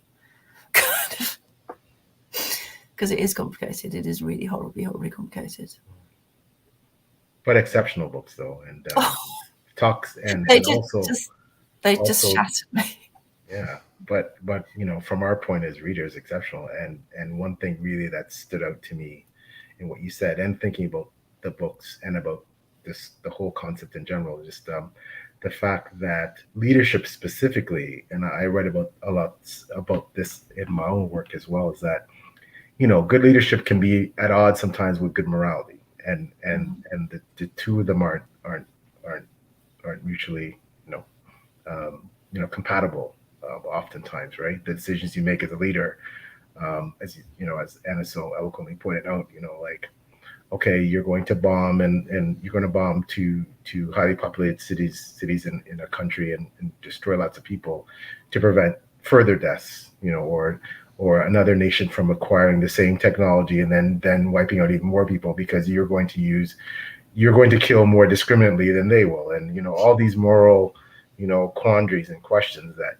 we ask ourselves. But I think from Empires of Dust, one of the things I really took out, and I'm not sure if this was something that you were trying to talk about, and it was that these complicated decisions and these moral quandaries and these dichotomies often exist because someone isn't ready, willing, able to step up and put a stop to it, perhaps by any means necessary, right? Someone's not willing to take that extreme measure to do X, right? And that when someone is, that's usually when, it's going to go one way or another. Things could devolve even further, or perhaps you can actually change that course positively, despite the collateral damage, right? That so basically, until someone says, hey, we need to, or hey, we need to stop the rot, we need to, whether well-intentioned, misguided, regardless, we need to do this to change this, and if we don't do this, then we're in big trouble, and that takes a certain amount of courage, to do that, again, whether misguided or not. And I think that's one thing I got out of the series, is that for some people, until you step up and do this, stop Meredith, do whatever the case may be, you need to have that fortitude, moral fortitude, and courage to, if you want to change the course, you have to do something very extreme and very drastic, that will have collateral damage. Yeah, it's the collateral damage, I think, is the point. That kind of, it is difficult. It's kind of not, it's kind of, so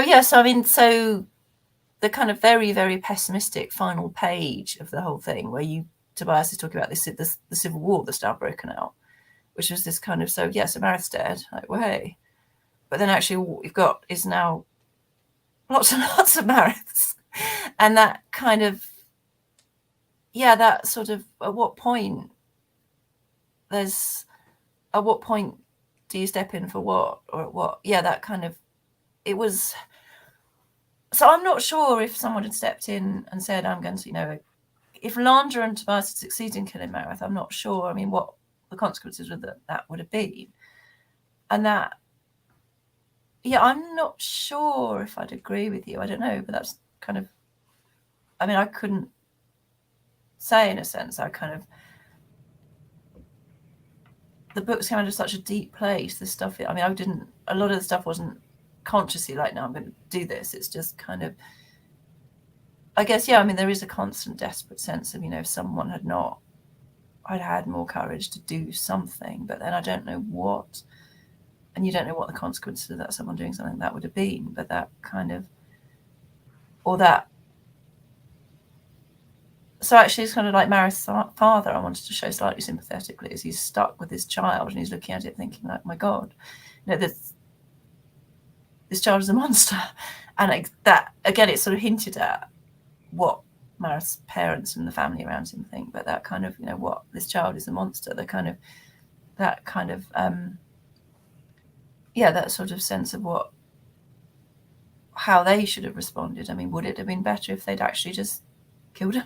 His father had just killed him, and that, which is again, that a parent's kill a child is the most appalling, abhorrent act it's possible to think of.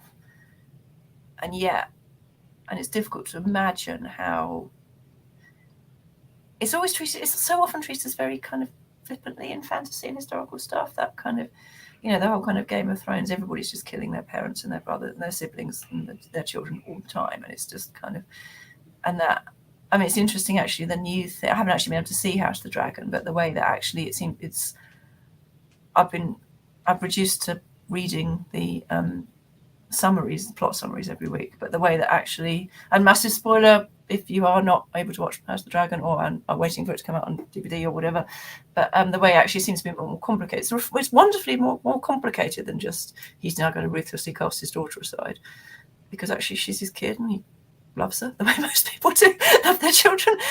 And it's a really kind of nice contrast, the way you got the feeling that it was getting a bit ridiculous, the way no one seemed to give any thought to the fact that this person is a close blood relative of mine I have grown up with and known since, might have some feelings slightly more complicated than I would just thoughtlessly kill them like that because they're stepping in my way for one thing. But yeah, so I wanted to kind of talk about that a bit more in the books what if one of Marith's family had killed him? Is his younger brother probably right to actually hate him and loathe him and think he's a sort of, to be absolutely disgusting and dismissive to him and think they'd all be better off without him, because he's probably right. But it's complicated because they are family, and most of the time families, even toxic families, there is that it's a bit more complicated than just kind of, well, we're just going to get rid of this person and then we'll be happy. And people do often cut ties with people, but it's always more complicated. And yeah, I want that kind of, but yeah, maybe it would all have been better if Barrett's father had offed his son before the books begin. Yeah, I just wanted specifically with that, and also, and again, that scene at the end of Court and Broken Eyes when Thalia almost does it, and she just decides not to and gets into bed and goes to sleep. Yes. That was my curiosity. That was kind of part of me. I really kind of wanted, in some ways, I wanted her to kill him, and then, okay, the big thing is originally she was going to kill him, and then he'd come back to life, and then Jon frigging Snow happened, and it was like, okay, that can't happen. So originally it was going to be much more powerful. She kills him, and then he comes back to life. And there's something, or it's all slightly ambiguous, did she kill him? Did she bring him back to life? Anyway, but originally, he was supposed to kill her, and then she was supposed to kill him, and then he comes back to life. And it's like somehow, is it that he can't die, or is it that she brought him back to life, or because she obviously, there's all this sort of stuff about her power, that she obviously does have some strange power, and there's all this stuff about life and death. But then it's like, okay, that just can't happen because that's just going to look like I just ripped off Jon Snow. But actually, it's much more interesting that way, that she chooses not to do it, that it's not thrust on, it's not a thing that happens despite her, it's that she makes that conscious choice, and she thinks about it several times later. And it's clear that he thinks very strongly that she could have done it, and that she's the only person that could do it. And it's that I'm really, really glad that I changed it, and that I had to change it, because while it was a less dramatic ending in some ways, I think that whole kind of, she would have been seen as quite different from the first book if she'd done it, if she'd actually been able to carry it through. But at the same time, the fact she doesn't, because she cares about him, and she has feelings for him, and she pities him, and she cares for him, and she can't.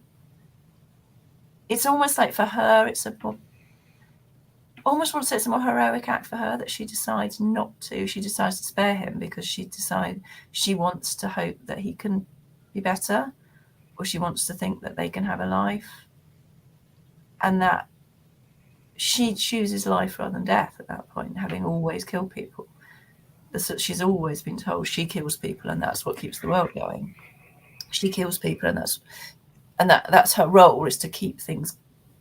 Her role is to make things good by killing people, and she makes this really important decision to try and make things good by sparing someone's life, and that's sparing someone's life when you could kill them is a really, really profoundly important act.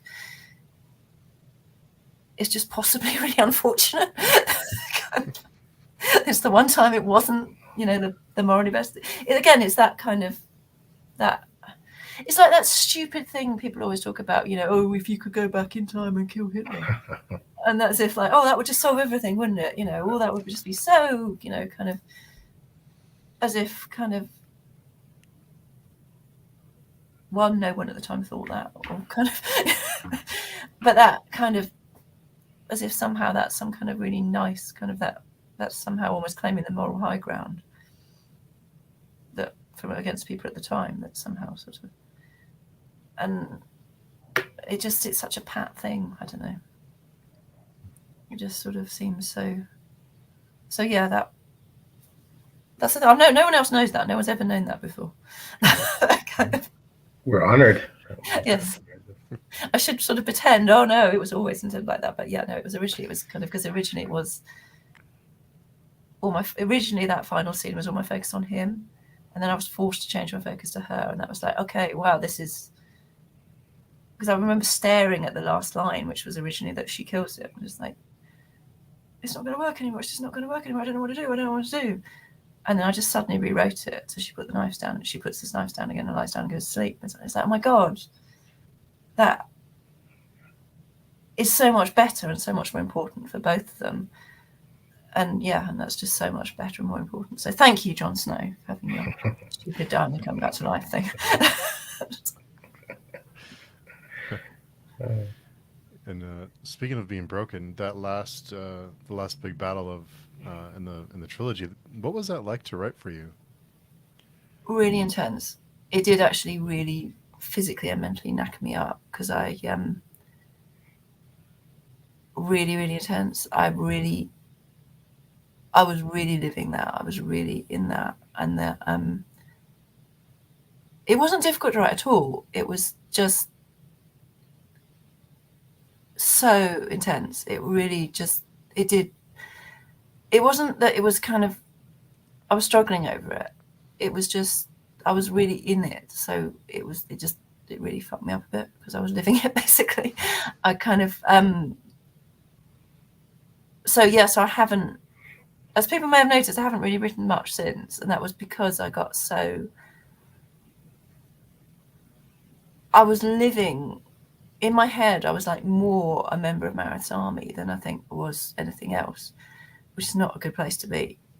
So I've got a short story coming out fairly soon in the Grimdark magazine anthology, which is like the last Empires of Dust story. It's me killing off all of that inside me.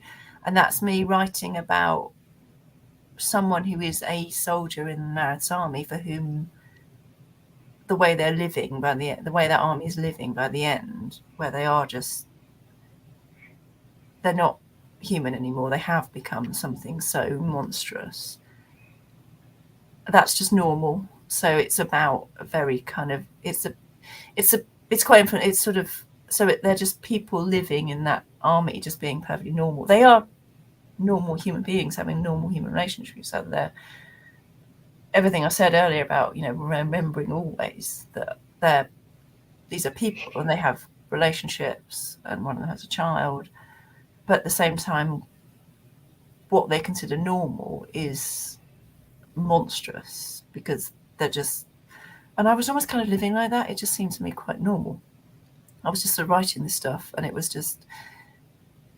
just kind of seemed normal. Kind of. And then I've got a novel coming out next year with the small press, which is called A Woman with a Sword, coming out with Luna Press. And that is, it's a kind of follow-on, and it is about, it's actually about one of the characters that's in this short story, which is in the Grimdark anthology, and it's her life after the events of Empires of Dust. So it's her life during the kind of civil war. There's this kind of terrible war, successor wars afterwards that hinted at the very end of the House of Sacrifice. But it's about her looking back on that having been normal, and also looking back on the fact that at that point, she was like a god. When I was writing those final battle scenes, which are just so apocalyptic and massive and cataclysmic, what's going on there, and that sense that the soldiers at that point are somehow, they are not just, they are more than human. So it's her kind of dealing with being a perfectly normal peasant woman, middle-aged woman, who was part of that. And that kind of, it took me a long time. I had to write these stories and really kind of actually deal with what I'd written because it did really fuck me up, actually. And I had to go through a kind of bit of a healing process, because it was kind of weird, because I'd be writing that stuff and then my children would come home from school and I'd be like, cooking them dinner and reading to them. And it was weird, because it was kind of, the whole thing seemed quite normal. But yeah, I do look back and think like, Jesus, I don't quite know where I went with some of that stuff, but yeah, no, I'm now trying to write some other stuff. It's kind of weird in some ways, because it's like everyone's like, oh, those battle scenes are so amazing, but it's like, I want to keep writing those battle scenes at the same time. It's like, I don't want to just write. I don't actually want it to just become a thing where everyone's like, oh, here we go. It's another one of Anna's free stream of consciousness, changing tense battle scenes. And yeah, it's going to be good, but it's going to be like, like there's heavy metal bands that do the same. You're like, yeah, it's another completely intense riff with someone screaming over the top. That was really great, but they've been doing it for the last 2 hours now, and now my head's aching. And I really don't want to end up like that. I want to do something. So I'm trying to do something a bit different. Because I need to kind of get and I want to do something a bit different as well. I've been doing those battle scenes. I don't want to redo them. I'm not sure I could redo them. To be honest, bits of them, I just think, Jesus. That first, the opening of the Court and Broken Knives and the final battle scene in the House of Sacrifice and various bits of those books, I do actually look back and think like, whoa, I have no idea where that came from.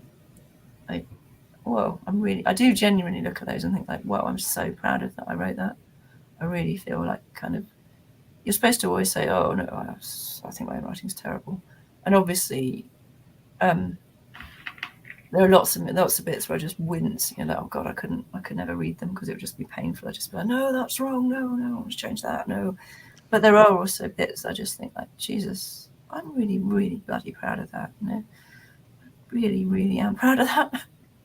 And I don't quite know where it came from, but God, I am really, really proud of that. And yeah, that some of those battle scenes are that particularly, I don't really know where they came from. And I am so incredibly proud of them. But I don't want to just keep retreading them. You see what I mean? I don't want to just feel like, oh, I'm going to do another battle scene, but just from a slightly different perspective. So it's kind of difficult now.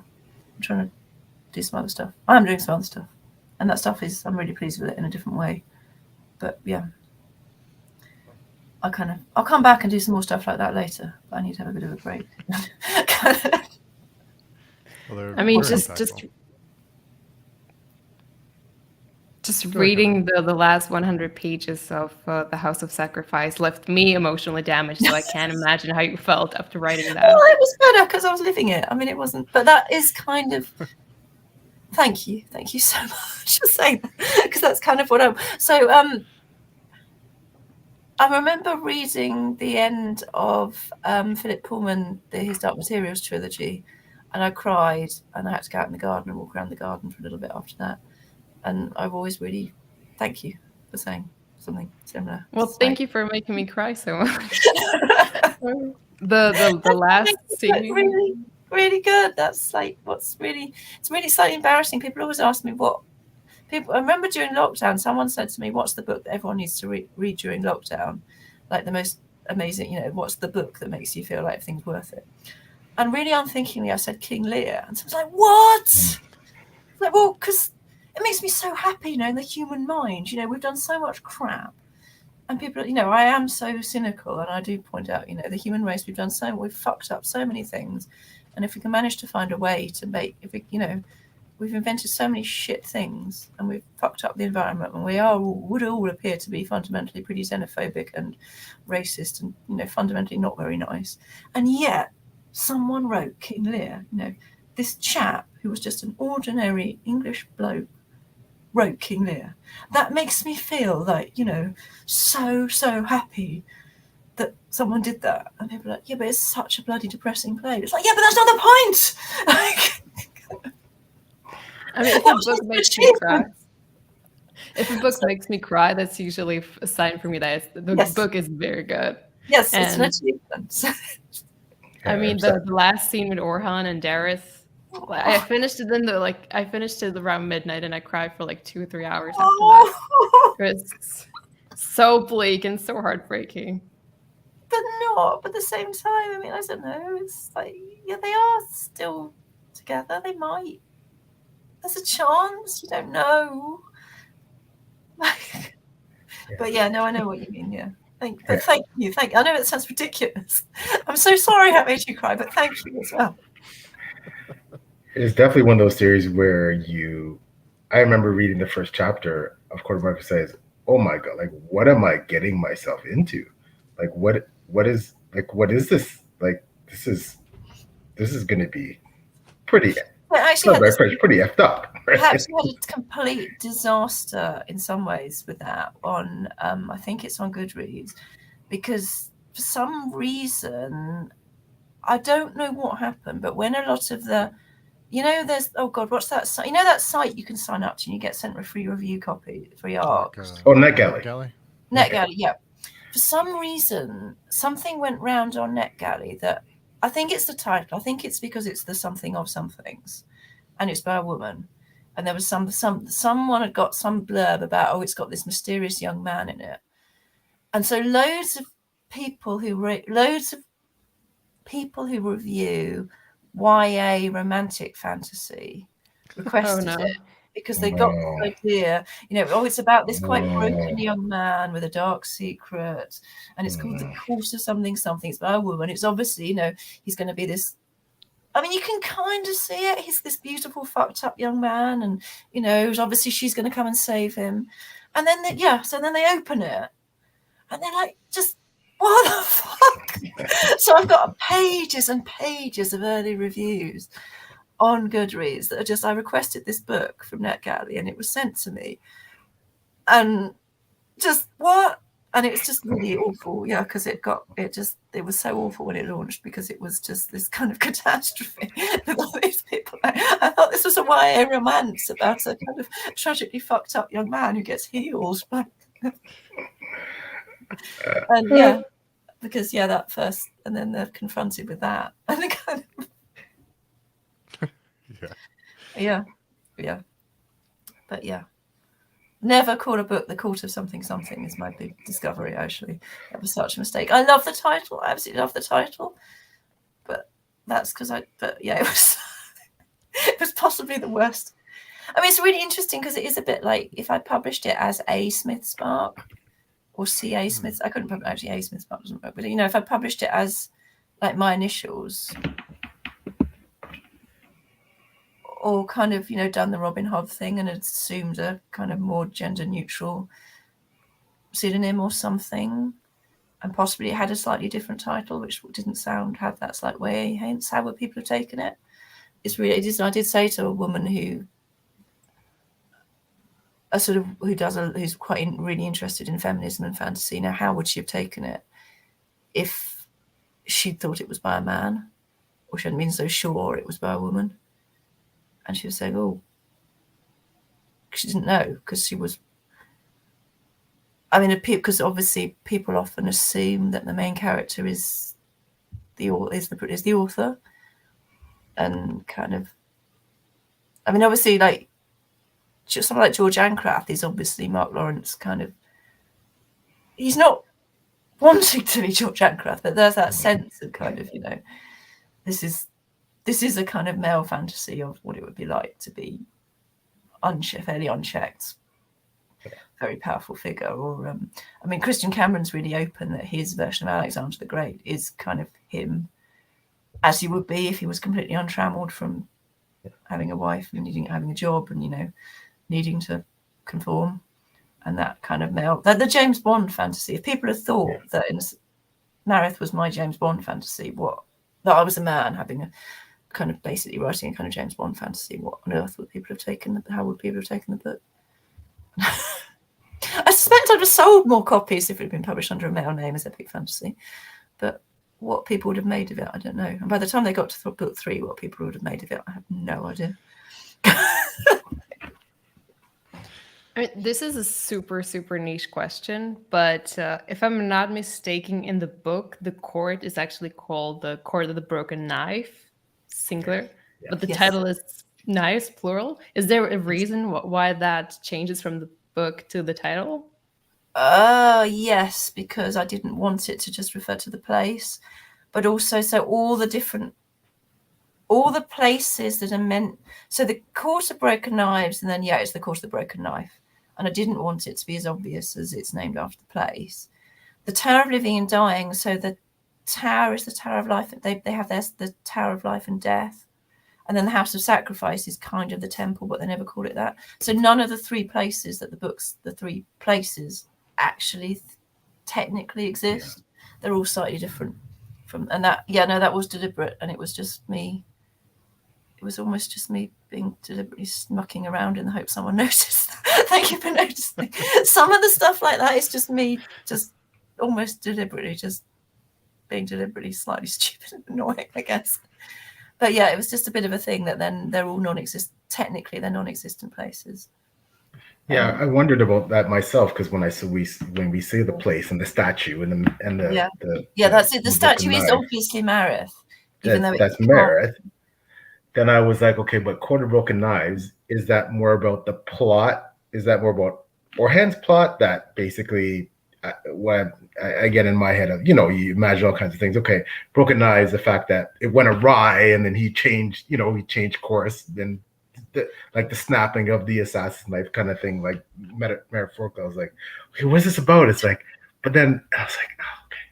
Yeah, no, they are just, they're places that don't exist, so they refer to much wider things. Yeah. So the Tower of Living and Dying is obviously everything, because that's the whole stuff about life and death is all through it. It's also obviously kind of, there's fairly obviously really bad sexual pun about a Tower of Living and Dying, because it's fairly obvious what that is. So it's kind of referring to the kind of obvious toxic masculinity and male kind of power blood loss and stuff that's going on in the book. But they're all, and the House of Sacrifice is obviously the kind of dynastic houses and all the various temples. So Thalia's temple, but also the temple Marith builds to himself, and also the whole city of Ithaldon and the Tower of Life and Death.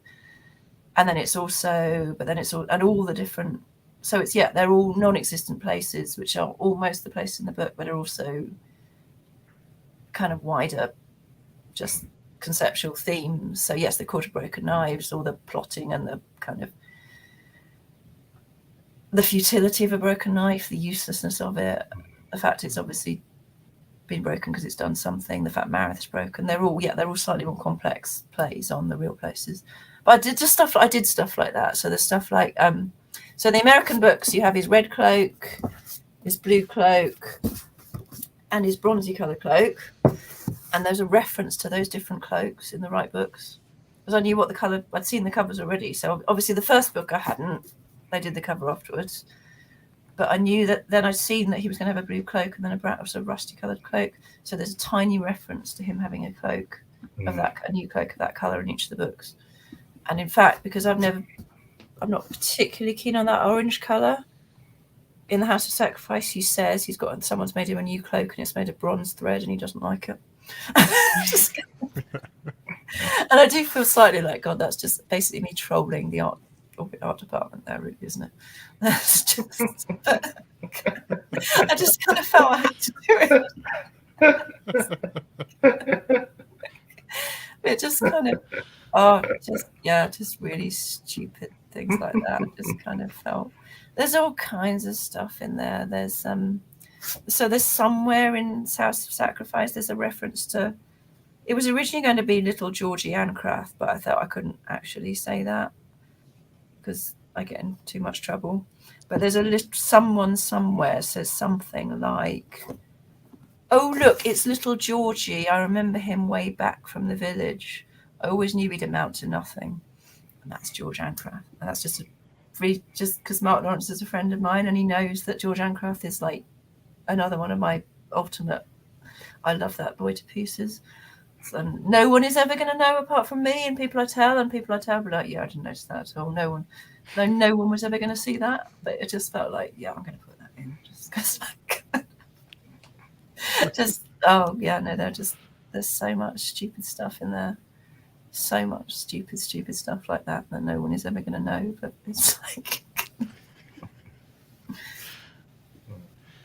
I think we could go on for hours and hours, Yes. but we don't want to keep you all Yes. night. But you have things to do. But thank you so much for coming to chat with us. And when can we expect? I'm a backer for the short story collection, but when can we expect your novel? Oh, yes. The novel is published in April next year. It's it's by a company called Luna Press. It's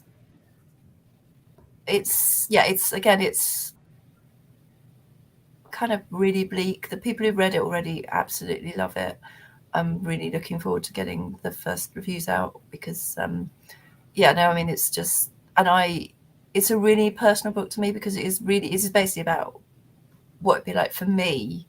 It really was like, writing about myself as a soldier in this army, and kind of it's a really, really intensely personal book to me. It's really, again, it is really bleak and kind of, it's got the kind of, it's the same prose style, and it is kind of intensely personal to me. It is those kind of massive wars seen from the perspective of someone who is just a foot soldier in them, but who's utterly invested in them. And there's lots of stuff about mother. It was finished during lockdown. It's a kind of lockdown novel about women's experience. I say women's experience. The experience of being a carer for children, which usually was women in most households in lockdown, where you had that kind of awful. It is that we were living through something absolutely catastrophic, and for a lot of people with caring responsibilities, you were trying to get people get children or elderly parents or whatever through something that was just very, very difficult, while also I couldn't write. I was trying to do my day job badly. I had to stop writing completely during lockdown because I had children at home 24/7, and I was trying to do the basics of the job that pays the rent and has the pension attached. And so it was about that, the stuff in there about that kind of loss of self, but also then kind of need to do it. That what was I supposed to do? Tell my children I wasn't. They could forget. I was quite happy for them to forget how to learn to read and write and just watch TV for 12 hours because I needed to do my creative thing. I mean, I couldn't do that, and no one could do that as a parent and feel kind of as a human and feel that was a good thing to do. So it's a lot of that sort of stuff. And I'm really intensely proud of it. Yeah, it's called A Woman of the Sword, out with Luna Press in April. And then I should at some point be able to talk about some other exciting new projects, which are possibly even being a bit more hopeful and optimistic. And I'd like to think might not leave you crying and broken at the end, but might leave you feeling slightly optimistic.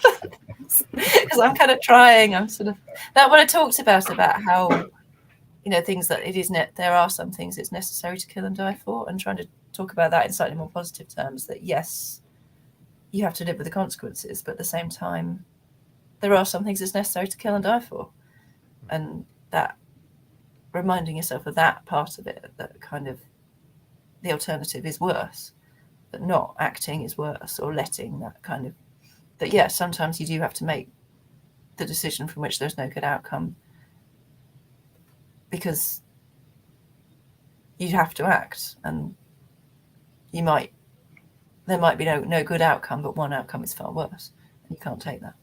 So yeah, I'm trying to talk about that a bit more and find something kind of. And yeah, and that's written in a slightly different prose style. The stuff I can't talk about yet because that's trying to do something slightly different. And then I'm hoping to come back to writing some more massive epic fantasy at some point in the future. Yes, looking forward to it. Yeah, can't wait for it. I'm here for all the tears and all the laughs. Oh, Yeah. I fear there may be fewer laughs in A Woman and the Sword because it hasn't got the kind of Tobias jokes. Some of Tobias is just flippant jokes about things. It hasn't got that comedy element in it that I like to think there is in The Court of Broken Knives, with Tobias having this like snog. But yeah, it's got that. But it's more, I guess it's more human as well because it's about a woman with children. Anyway, I don't know. But yeah, that's in April and I'm really proud of it. And the Can't wait to read it. Yeah, looking forward to it. Oh, Awesome. thank you. Well, Thank you so much for having me and letting me go on for 2 hours. My God. No, well, I think we could keep you for longer, but we don't want to keep you too long. So yeah, we can definitely go on for hours about this one, and this one will stick with me for a while. So great job. Actually, someone's doing a PhD. I was taught the Court of Broken Knives was taught on an essay course, a course. It was one of the set books on a course, and I've had several. I think there's been a couple of academic papers, and I'm told someone's doing a PhD, which is called something like Grimdark. Possibly it's Grimdark from. I can't remember what it's from, but I'm in the title. So there we go. Wow. That's awesome. Yes. Yeah. Totally deserved. Yeah, well deserved. And, Katerina, where can people connect with you if they want to find you? I think the page doing forum would be the easiest one. I'm also on Instagram at The Errant if you want to hit me up and chat. Cool. And PL, where can people connect with you?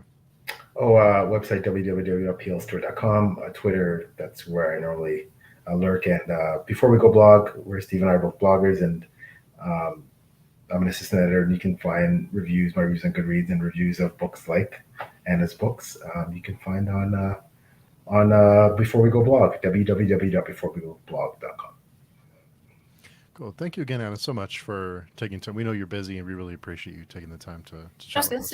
Anyone, including Katrina, just message me. I'm on Twitter as @Queen of Grimdark for slightly embarrassing, which is slightly embarrassing now. I kind of feel if I change direction completely and write romance, I'm going to be really stuck because I can't change. I can't change it. I'm completely stuck with it, and it's all Mike Fletcher's fault. It was not. People keep saying I did it. I chose that myself. I did not. It was Mike Fletcher's fault. He was the one who dubbed me that. It was not self-titled. Anyway, but no one ever says to Joe Abercrombie, the self-titled Lord Grimdark. Everyone just accepts that. That's fine. But anyway, yeah, I'm on Twitter as @Queen of Grimdark. DM me and your address, and I can send you some lovely postcards because I've got some amazing fan art of Marith and Thalia and people, which is just so beautiful. And it's just too beautiful to waste. So to kind of just not do stuff with. So DM me and I can send beautiful postcards because they're far too beautiful. Well, that would be lovely. Thank you so much. Yes, do DM me, Katrina, and anyone else listening, just DM me, and any of you guys, Steve, PL, anyone, if you haven't got them already, and I'll send you these beautiful postcards because they're just so cool. Yeah. Oh my gosh, I would. Do because they're just so cool. It's just unbelievable. I can't draw at all. I can draw stick figures, and then these stars Borodin and Quint Von Cannon just drew stuff, and it was like they could see in my head. They just drew. The picture behind me is one of Stas's. And they just do this stuff, and oh my god! So and they're just too good to waste. You get pictures, and they're just too good to waste. They just need to go to everybody. So yeah, well, you'll have a DM from me in about 2 seconds after we wrap yes, up. do DM me, all three of you, and anyone else who's listening, or one of you who's listening as well. Please DM me, and I'll send you postcards. Awesome, cool. Well, thank you again, and thanks everyone in the chat for coming by to chat with us. And it looks like we have some new fans too, people listening, and hopefully we didn't spoil anything for you if you haven't read the whole trilogy yet. Yeah. But thanks everybody. Have a great weekend, and we'll see you next time. Bye. Thank